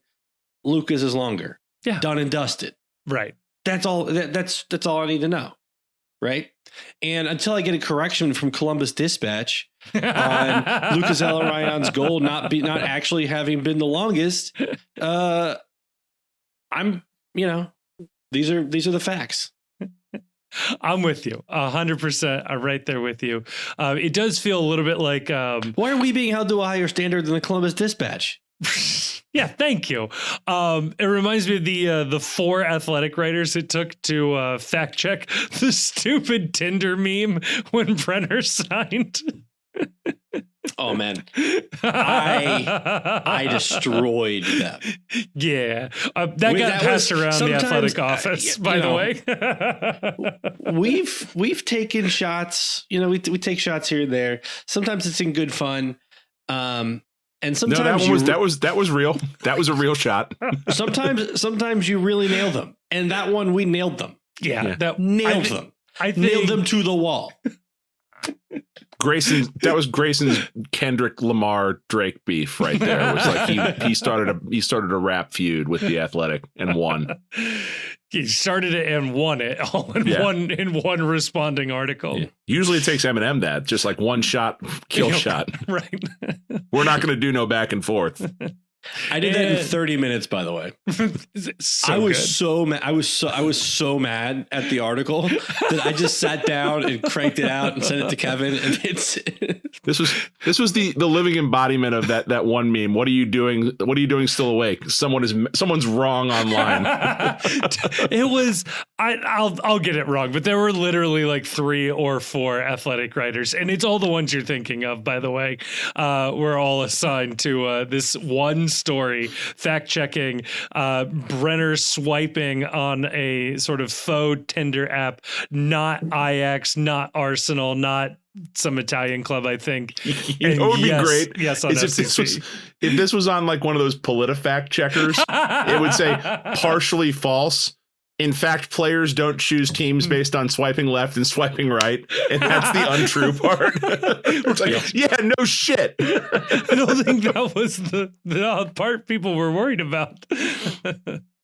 Well, on a similar note, Luca Orellano also in the news, being talked about by Cesar Luis Merlot, is a reputable journalist covering South American soccer.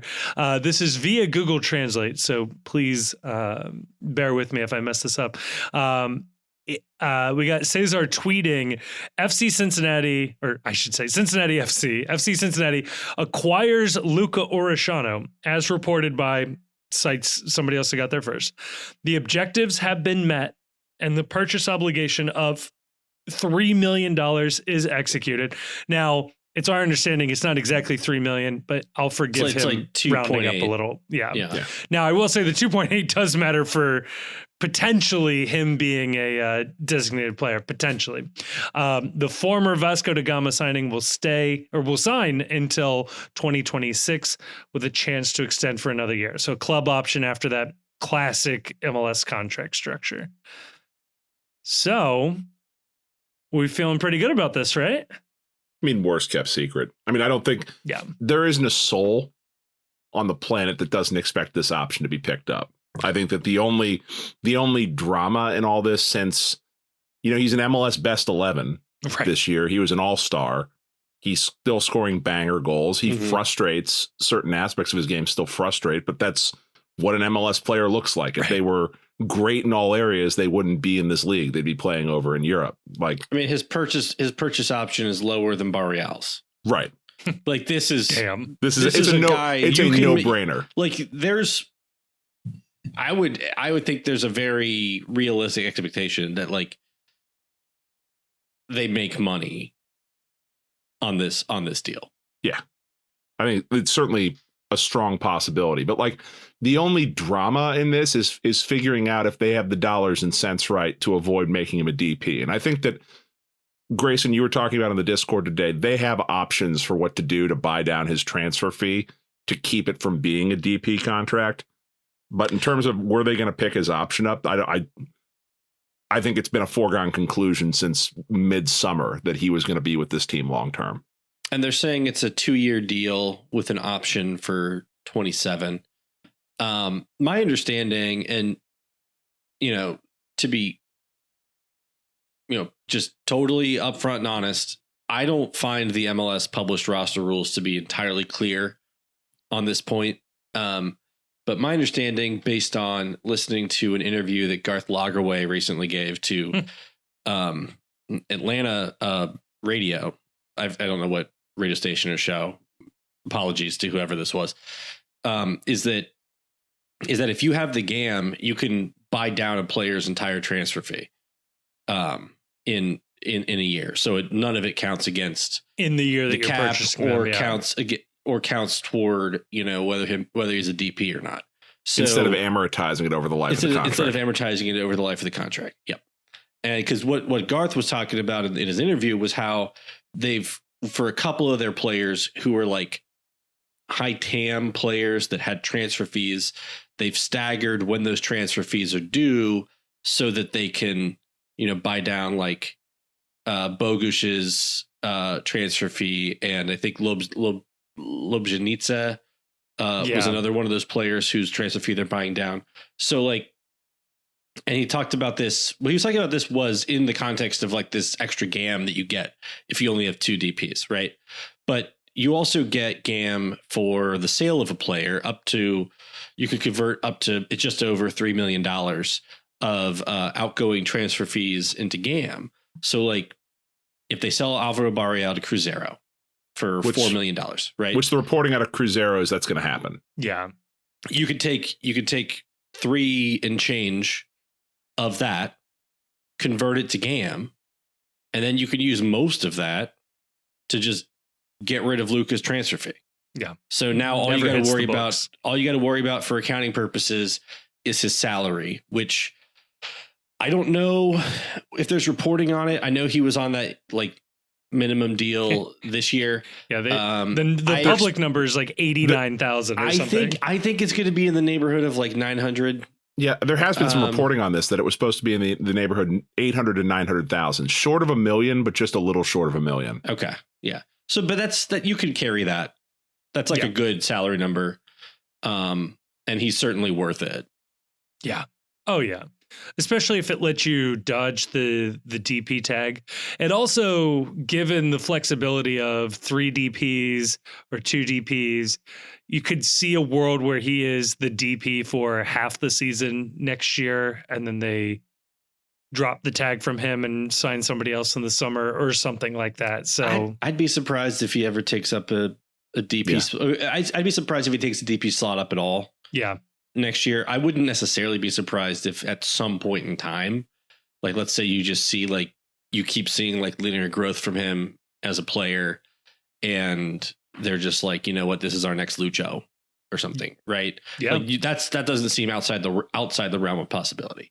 Yeah, that's a crazy. No, you don't see that.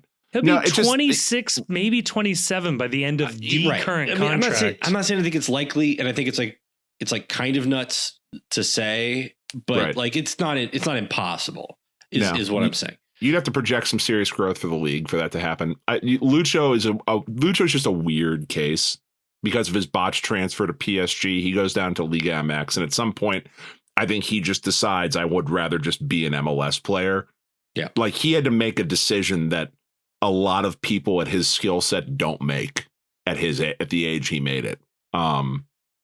So maybe that rubs off on Orellano. maybe. But like Luca's getting to a point where he's not there yet, but by the end of the contract, he'd be probably close to the point where it's like a transfer to Europe is either happening or it's not.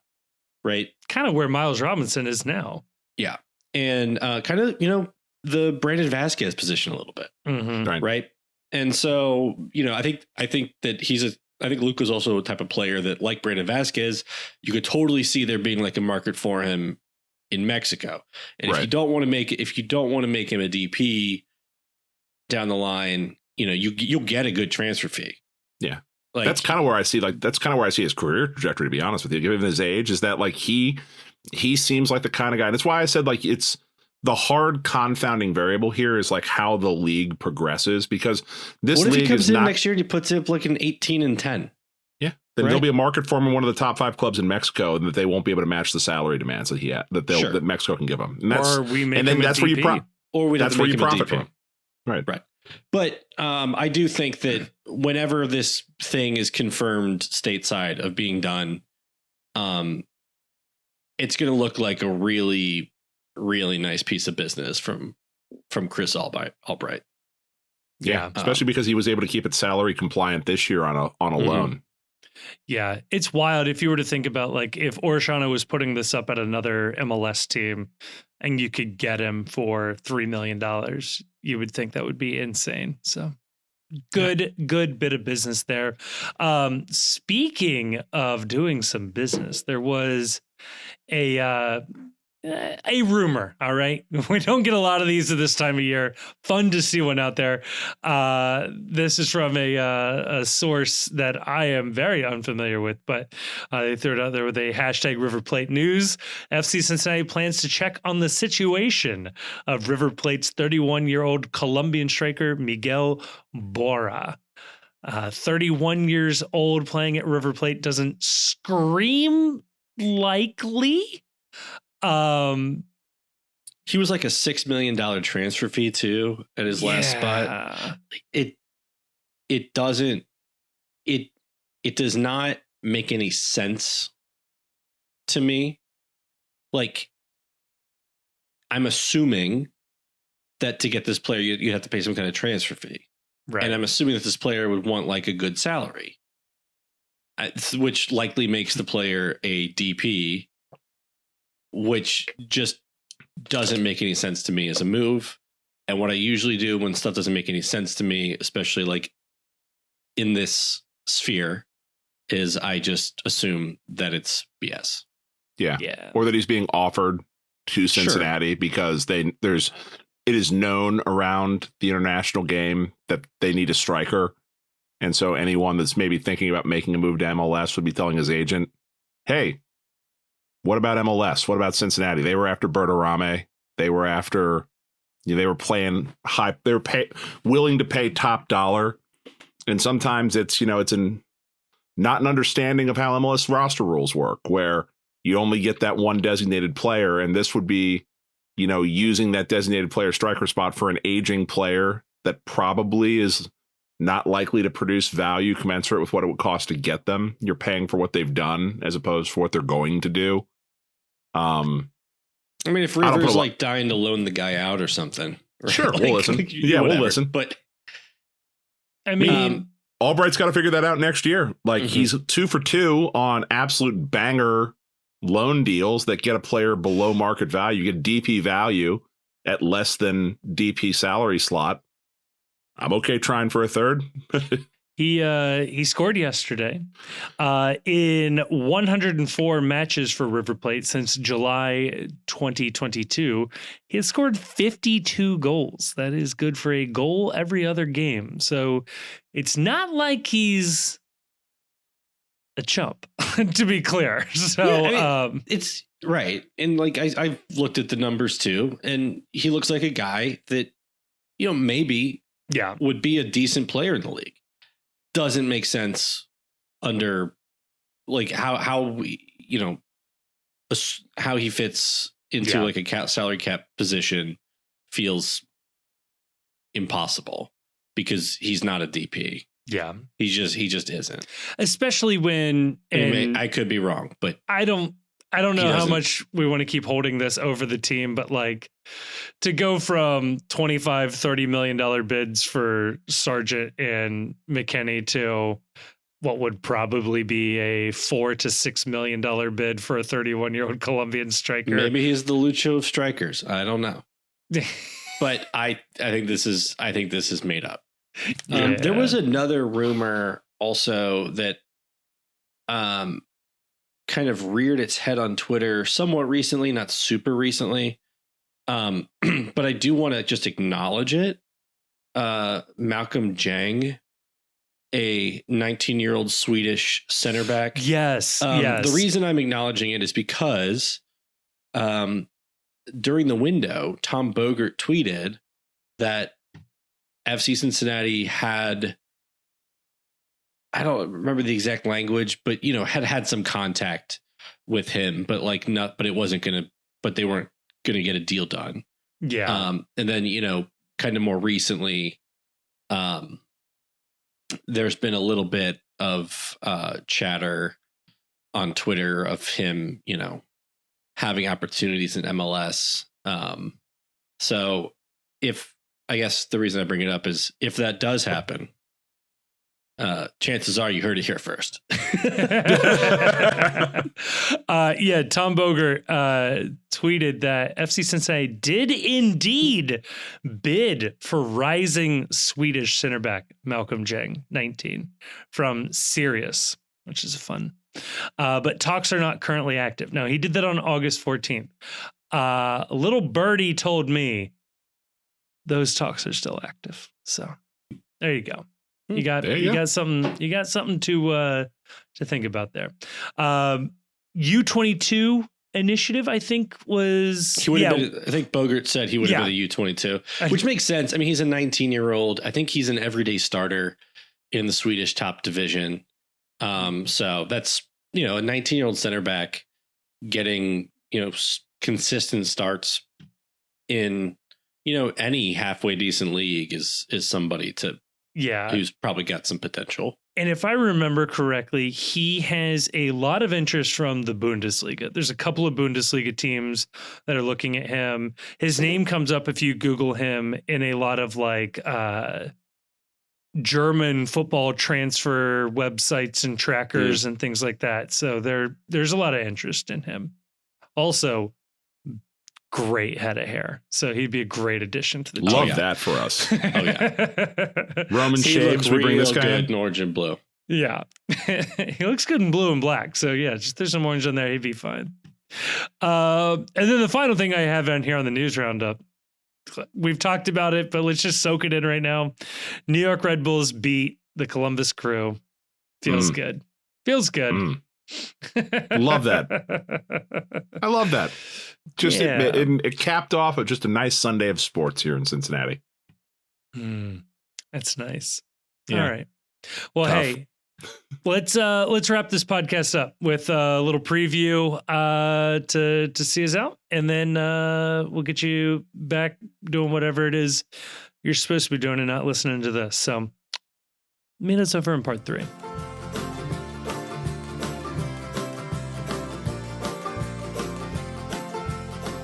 All right, we are back, and Chief, it's a big matchup this week. I don't know. What are the vibes like going into this one?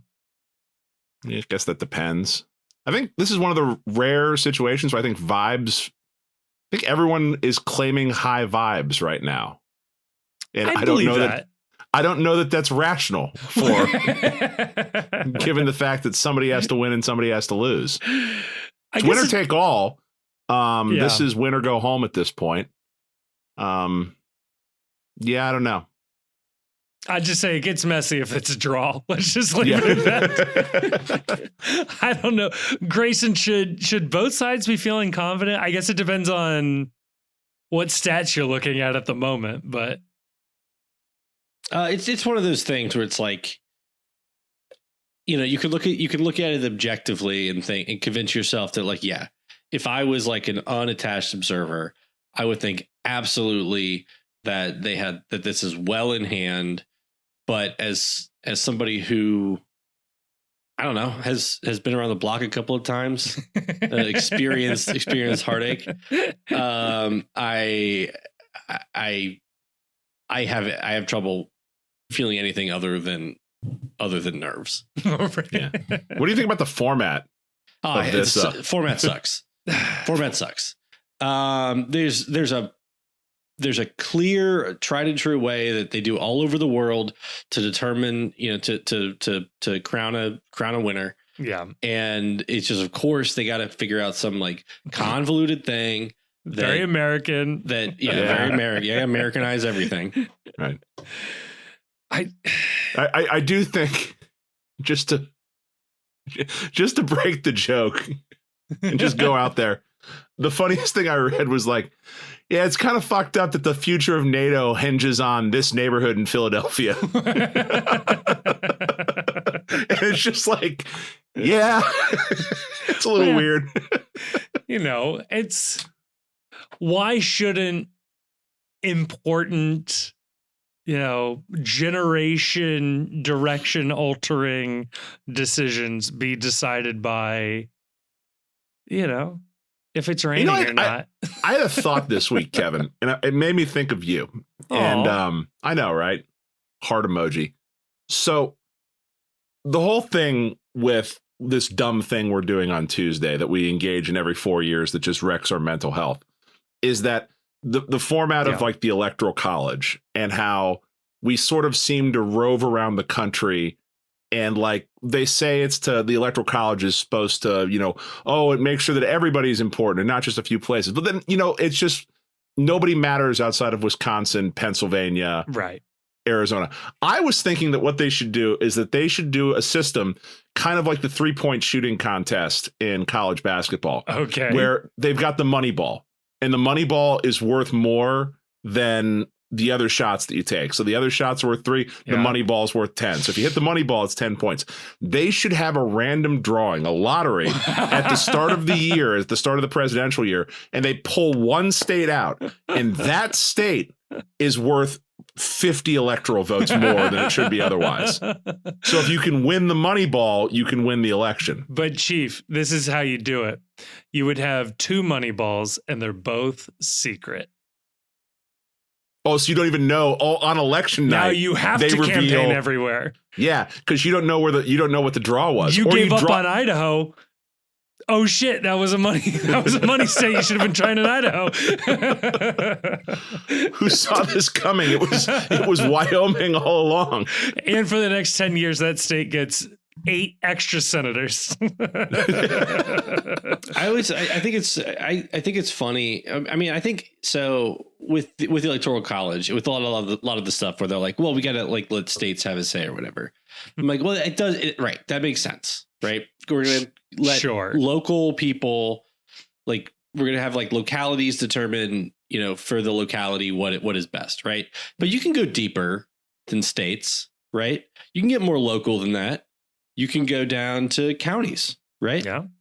And you can go down to cities, right? Maine and Nebraska have ideas here. Yeah. You can do neighborhoods. Or you can go the most local possible and just do like one person. Picking up the all-important Electoral College vote from Grayson. Yeah. We have 160 million electoral votes up for grabs. Yeah, try to win as many as you can. That'll never work. That'll never hold on. Yeah, I do love the idea that like, only these states matter, or you can't make it the full popular vote because then they'll only campaign in the cities. I always love that of like, oh, you mean where the people are? That's where they are not supposed to campaign, is like where all of the people live.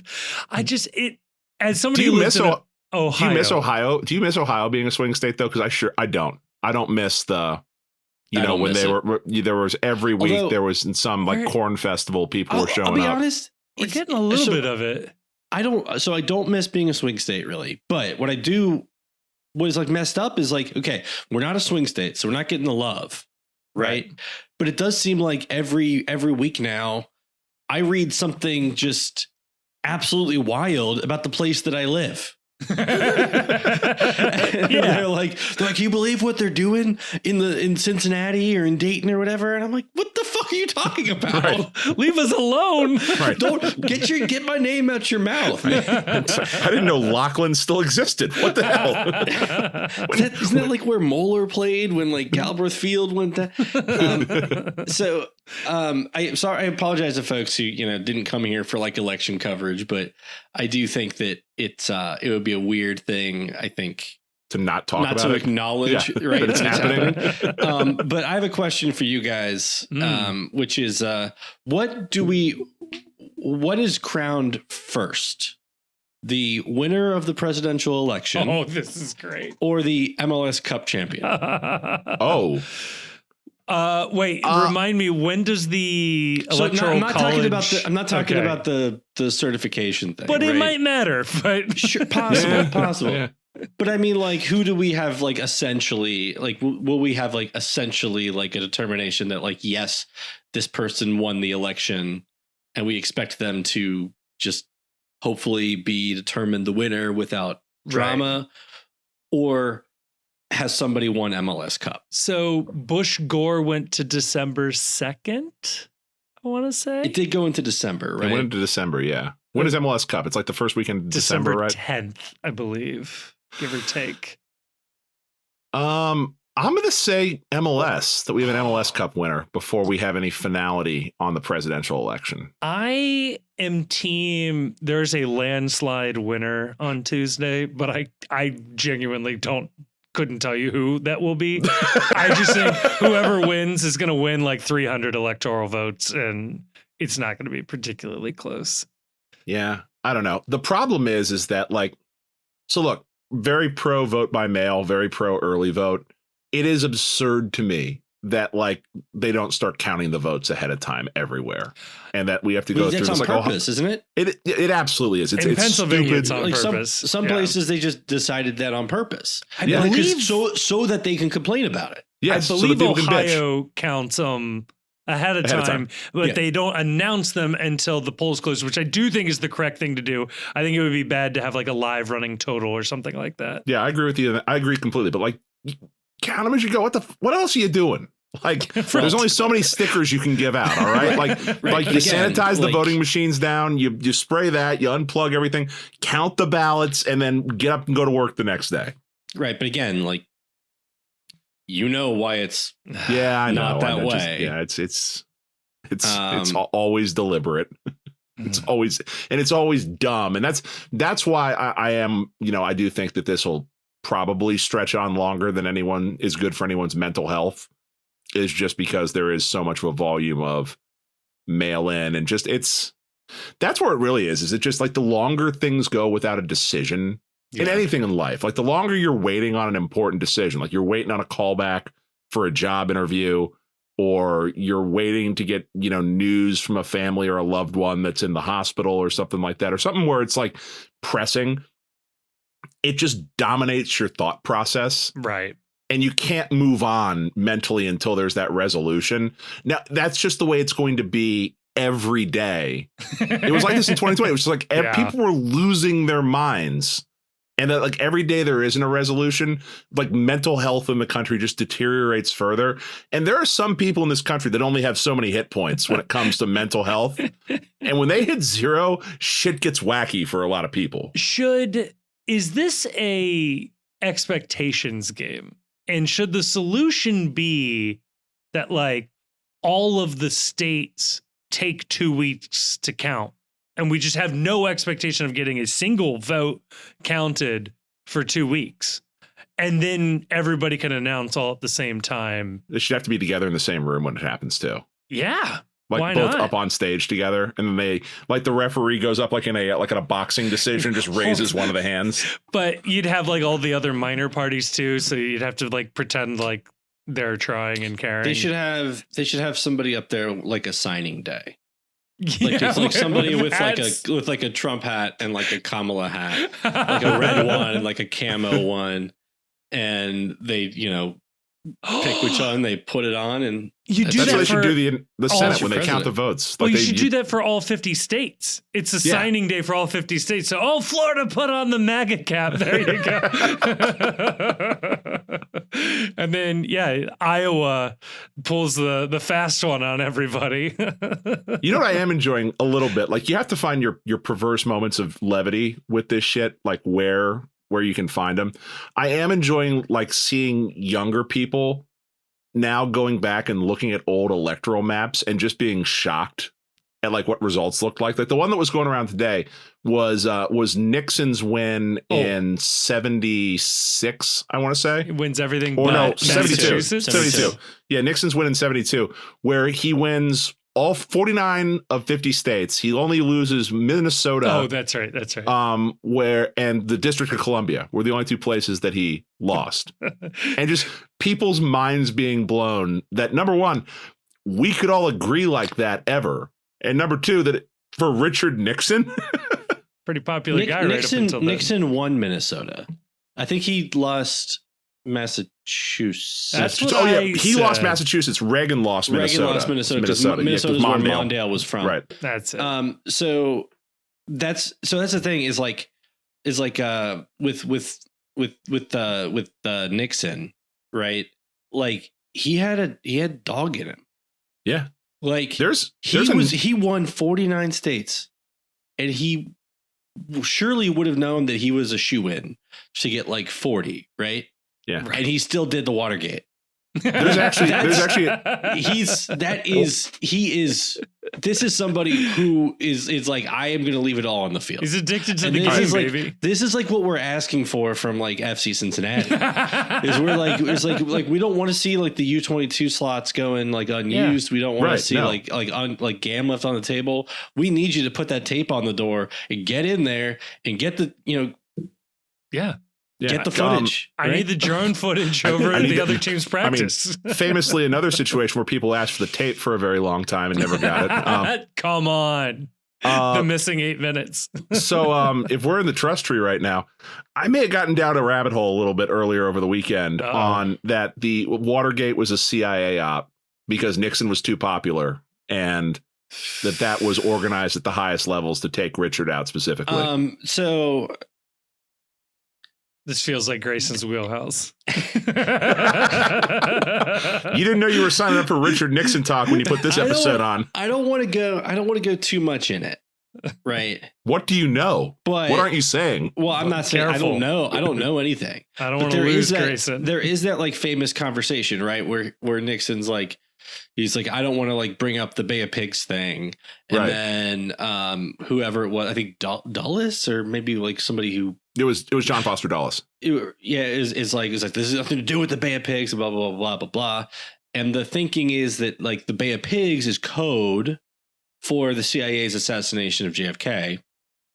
Is the whole Bay of Pigs thing, quote unquote, is a coded reference to like the killing of JFK because Dulles was pissed off at JFK over JFK not sending air support to the Bay of Pigs and letting that operation fail.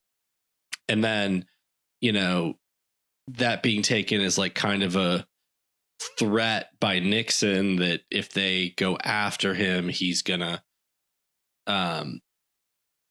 also like kind of talk about their stuff and that not really going over well.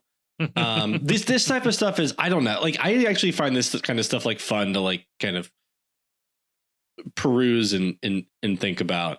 But I think we talked about this with the Orellano goal length, where there's times where you just get to choose your own reality, right? Yeah. And in my reality, he just did it, and because he just for love of the game. And in my reality, this was a CIA op because they were afraid desperately that Nixon was he was going off the rails a little bit. We were talking nationalized healthcare.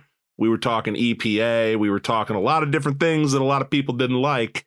And old Tricky Dick got on the wrong side of some people that are deeply embedded into the security state. I think it was Nixon who said this. Maybe it was somebody talking about Nixon, but I was pretty sure it was Nixon himself who said basically history moves forward when conservatives embrace liberal ideas. And that was like his governing philosophy, was that like I'll be the Republican here, but like we can get a lot of shit done. But yeah, seeing the kids find those maps, the Reagan re-election map in '84, that was just an ass kicking. Like, and then seeing that, like, you know, how like every so often society reorients. It's always fun seeing all of this through the eyes of a brand new member onto the political stage in our society. Oh, but I like going back and looking at them even in my own lifetime, because looking at Obama's 2008 map is wild when you think about it now. Indiana, Iowa, and North Carolina all went blue, which was just... It was insane back then, but it's really hard to think about that right now. Yeah. Also worth pointing out, I believe we give Tim Russert the credit for red state, blue state because of his whiteboard during 2000. Historically, folks, this is a little history lesson for you. Historically, the Liberal Party is red and the Conservative Party is blue. That's the traditional makeup. You'll see that all over Europe. The blue party is the party of the conservative, and the red party is the, dare I say, the red socialist communist adjacent parties. In the US, the TV broadcasters generally alternated every other year or never really stuck to a pattern. Or if they did, it was Democrats were red and Republicans were blue. But that changed in 2000, and all of a sudden it was all red states and blue states, and the math to 270 was what was happening with Florida, and that was such a cultural moment. We never got away from it, and that has sort of defined the aesthetics of our parties ever since then. You know, what was sad was that there was there used to be a museum called the Newseum in Washington, D.C. Phenomenal. I went to a wedding there one time. Yeah, phenomenal space, cool stuff. They have an entire exhibit on the 2000 election. And one of the things in the exhibit case was Tim Russert's whiteboard, and also his desk phone that he was using when he was like talking like to people during the breaks in the telecast. And it was really sad because the phone that was in the museum exhibit is the same one that I have on my desk right now at work. A literal museum piece. It's a literal museum piece. I sent a picture of it to a coworker and I was like, we really need to, like, you know, do better. I had a rotary phone up until 7th grade in my house as our main phone line. So there you go. You get pissed at people with zeros in their number. What's your plan for the big match on Tuesday? Do you watch live, or do you just sort of like, the hell with it, I'll find something else to do? And I watch live. I'm such a loser for this stuff. I will stay up as late as possible. If it doesn't look like we're going to get a clear winner, I'll go to bed. But like, I was up till 2, 3 in the morning in 2016. I had to see who won. And then I went to bed. Grayson? I'm not like, look, I turn most of this stuff like off. Like, I don't watch any of the debates. I don't like really read like day-to-day coverage all that much. I mean, you see stuff on Twitter, you have to, like, it's impossible to avoid if you're on Twitter. But Tuesday, I don't know, I'll probably just like do a workout, make dinner, watch be a healthy adult, watch some What We Do in the Shadows, and then at some point late in the evening, see what's going on. Although it's also likely that I'll be getting text messages about what's going on throughout the night, just because that's how things have progressed. But like in 2020, like I did a pretty good job, like staying away from like any of it until like after 10. Yeah. And just taking a look at like where we stand at that point. 2020. It is kind of like this. It is kind of like the Super Bowl in that, like, it's one of the few things everybody watches. So it's like the conversation is all about one damn thing. Well, I'm shocked MLS doesn't put a playoff game on opposite that. Just because. so with the Super Bowl, right? Like there is some enjoyment in watching the game. Right. If you like football, you can enjoy watching the game. Sure. And like watching the halftime show and watching the commercials and stuff. There is nothing enjoyable that is going to happen in like the up to the minute coverage state to state. And there's nothing you can do with that information. No, it's Like, not going to affect your life in any way. You get some can't, information like, at 7 p.m. about like Broward County voters. You're like, oh, thank God I have that piece of information. Now I can do this. What is this? What are you going to do? What are you going to do? Well, what I do. So like all that matters is the result. Right. So like what I try to do is try to get as close to the result as possible and then find out what it is. I mean, I'm going to find out eventually. I probably should just go to bed. Right. Because I'm going to at some point in time find out who you the president will know is. the number. Right. And yeah. But it robs you of those conversation points with friends where all of a sudden there's one person in every group chat that becomes an instant expert on like counties around the greater Atlanta or Philadelphia area, right. And knowing what votes are out and what the demographics and makeup are of the various suburbs of these cities. Like, they're still waiting on a ballot dump here from Fulton County. That'll be real. That'll change everything here. It does remind me. I hate that like I kind of passively like understand that. Like I hate that I feel like I know like that if somebody says like, oh, we got a bunch of ballots coming in from DeKalb County, like I hate that resonates in my head. Yeah, that means something. It shouldn't. It should. No. It should not. It should not. It should not. Grayson, I'm reminded your approach to the presidential election reminds me of my own approach to sports drafts.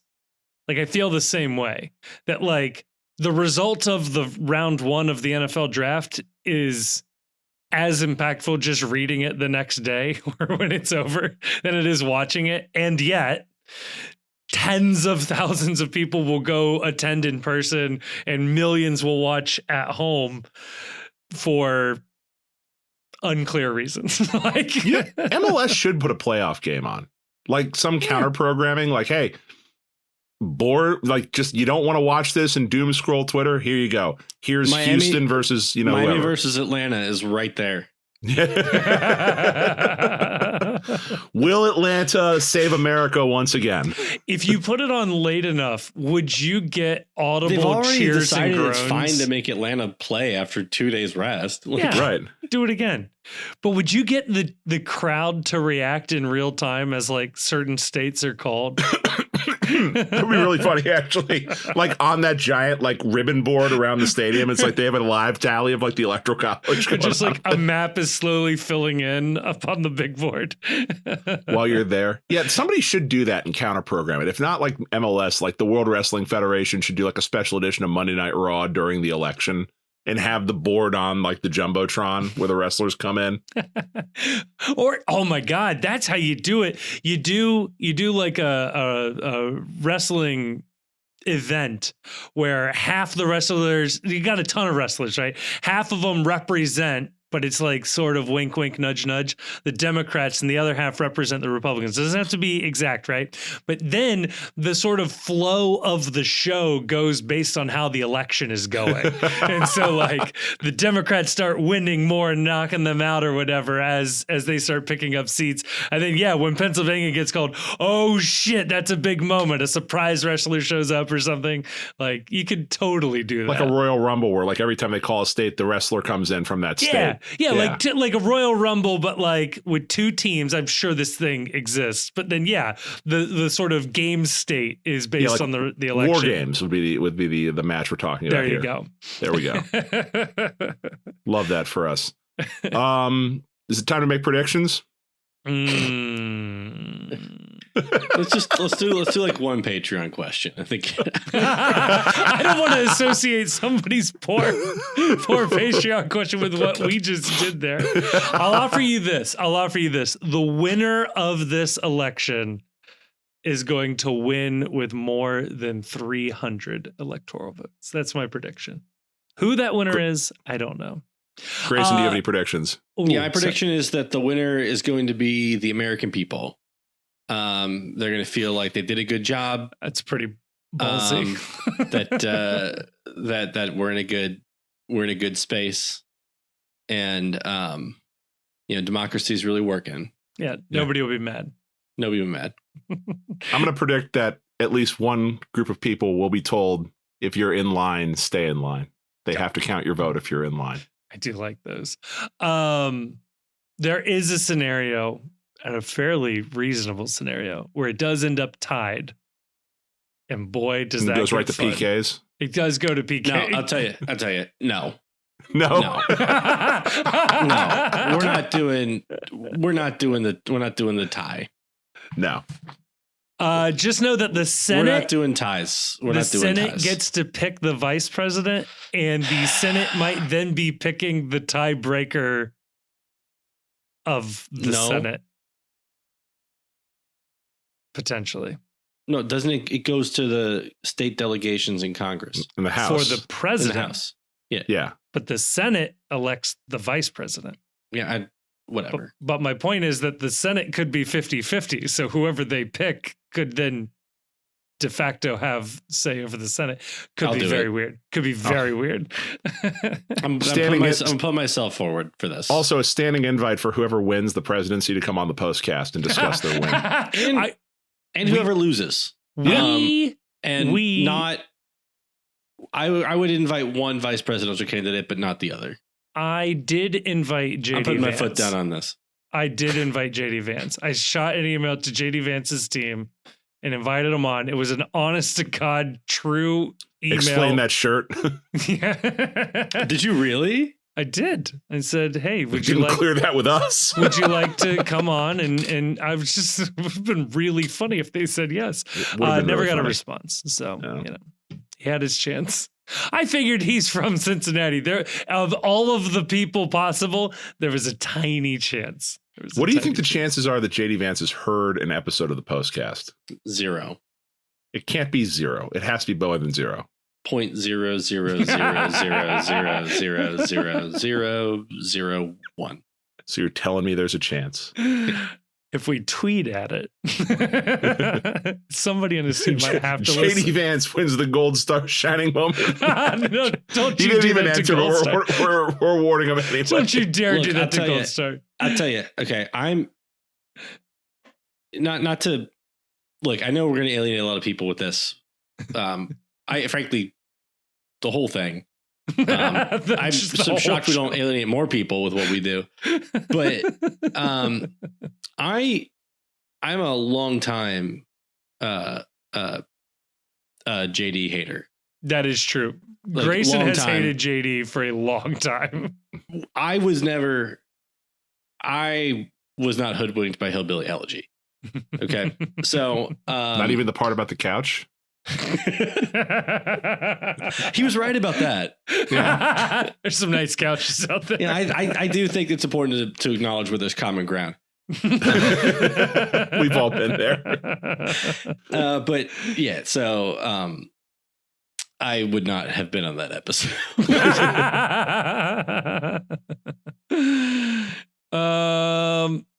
Michael P asks.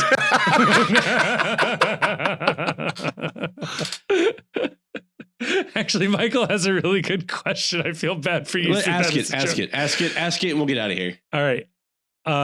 FMK 80s trilogies, Star Wars, Back to the Future, Indiana Jones. What? What's the mechanics of this here? Don't worry about it. Just go with your gut. All right, Sam again. It is Star Wars, Back to the Future, and Indiana Jones. Well, Star Wars an 80s trilogy because the first one came out in 77. 70s. I'm giving it a pass. It's mostly an 80s trilogy. Okay, so we're only looking for the first 3 then of these movies, right? So we're not counting like Crystal Skull. No. We're not counting prequels or sequel trilogy. So I will go out and say you kill Back to the Future. Yeah, 100%. I think it's the weakest link, and honestly, I think it's very overrated. So, I think the Back to the Future is enjoyable, but it's not. All right, it's an easy kill. It's an easy kill, except that like it's the most consistent of the 3. Like all 3 movies are like very watchable, whereas like Indiana Jones is wildly inconsistent in terms of the first movie is one of the all-time greatest movies, like probably top 100 movies ever made. Temple of Doom is bad. Temple of Doom suffers from the fact that like they're spoofing bad material, that like it's good for what it is, but yeah, I agree. As a movie, it's bad. Temple of Doom is like kind of canceled, right? Yeah, A little bit, little canceled. I'll tell you, the part of Temple of Doom where they're getting crushed and Kate Capshaw is like trying to figure out what to do, and Harrison Ford looks through and he's just says, he does the like, we are going to die. Yeah. And then he makes that little pouty face at the end of saying it. Funniest moment of any Indiana Jones movie. Like the part that sort of redeems Temple of Doom is when you realize that George Lucas was going through a terrible divorce when it was happening. And so writes Kate Capshaw as the most unlikable character in film history. You needed to work some things out. Yeah, I'm F Indiana Jones, marry Star Wars for the residuals, and then kill Back to the Future. It feels like the right answer. Although I think that's right. Although I'll make a case for Mary now. God, it feels so right? Because the first 3 Star Wars movies are all bangers. Yeah, all bangers. But Indiana Jones it's Indiana Jones is fun.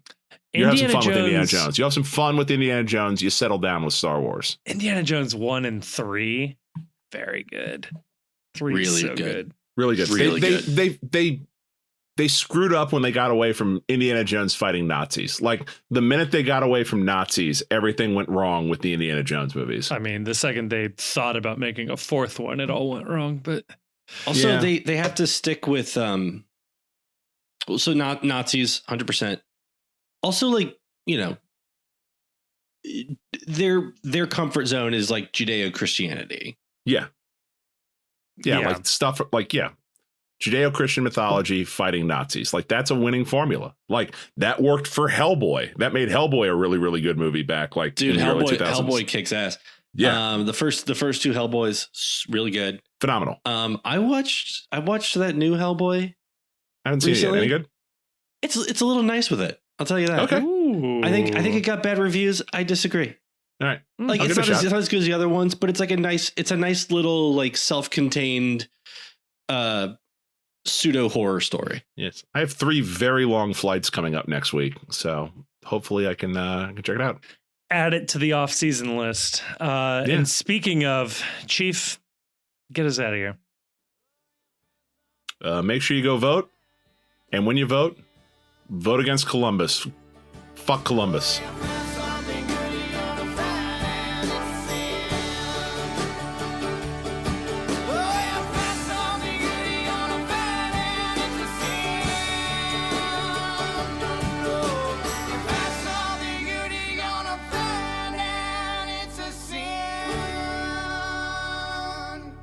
Thank you so much for listening to this episode of the Cincy Postcast. It is a production of The Post Cincy. You can check us out at thepostcincy.com or just click a link in the description to check out some of our written work. It also has links to our social media accounts across all sorts of different platforms, including YouTube, where we are trying to do more and more video content. Please, dare I say it, like and subscribe and leave a comment.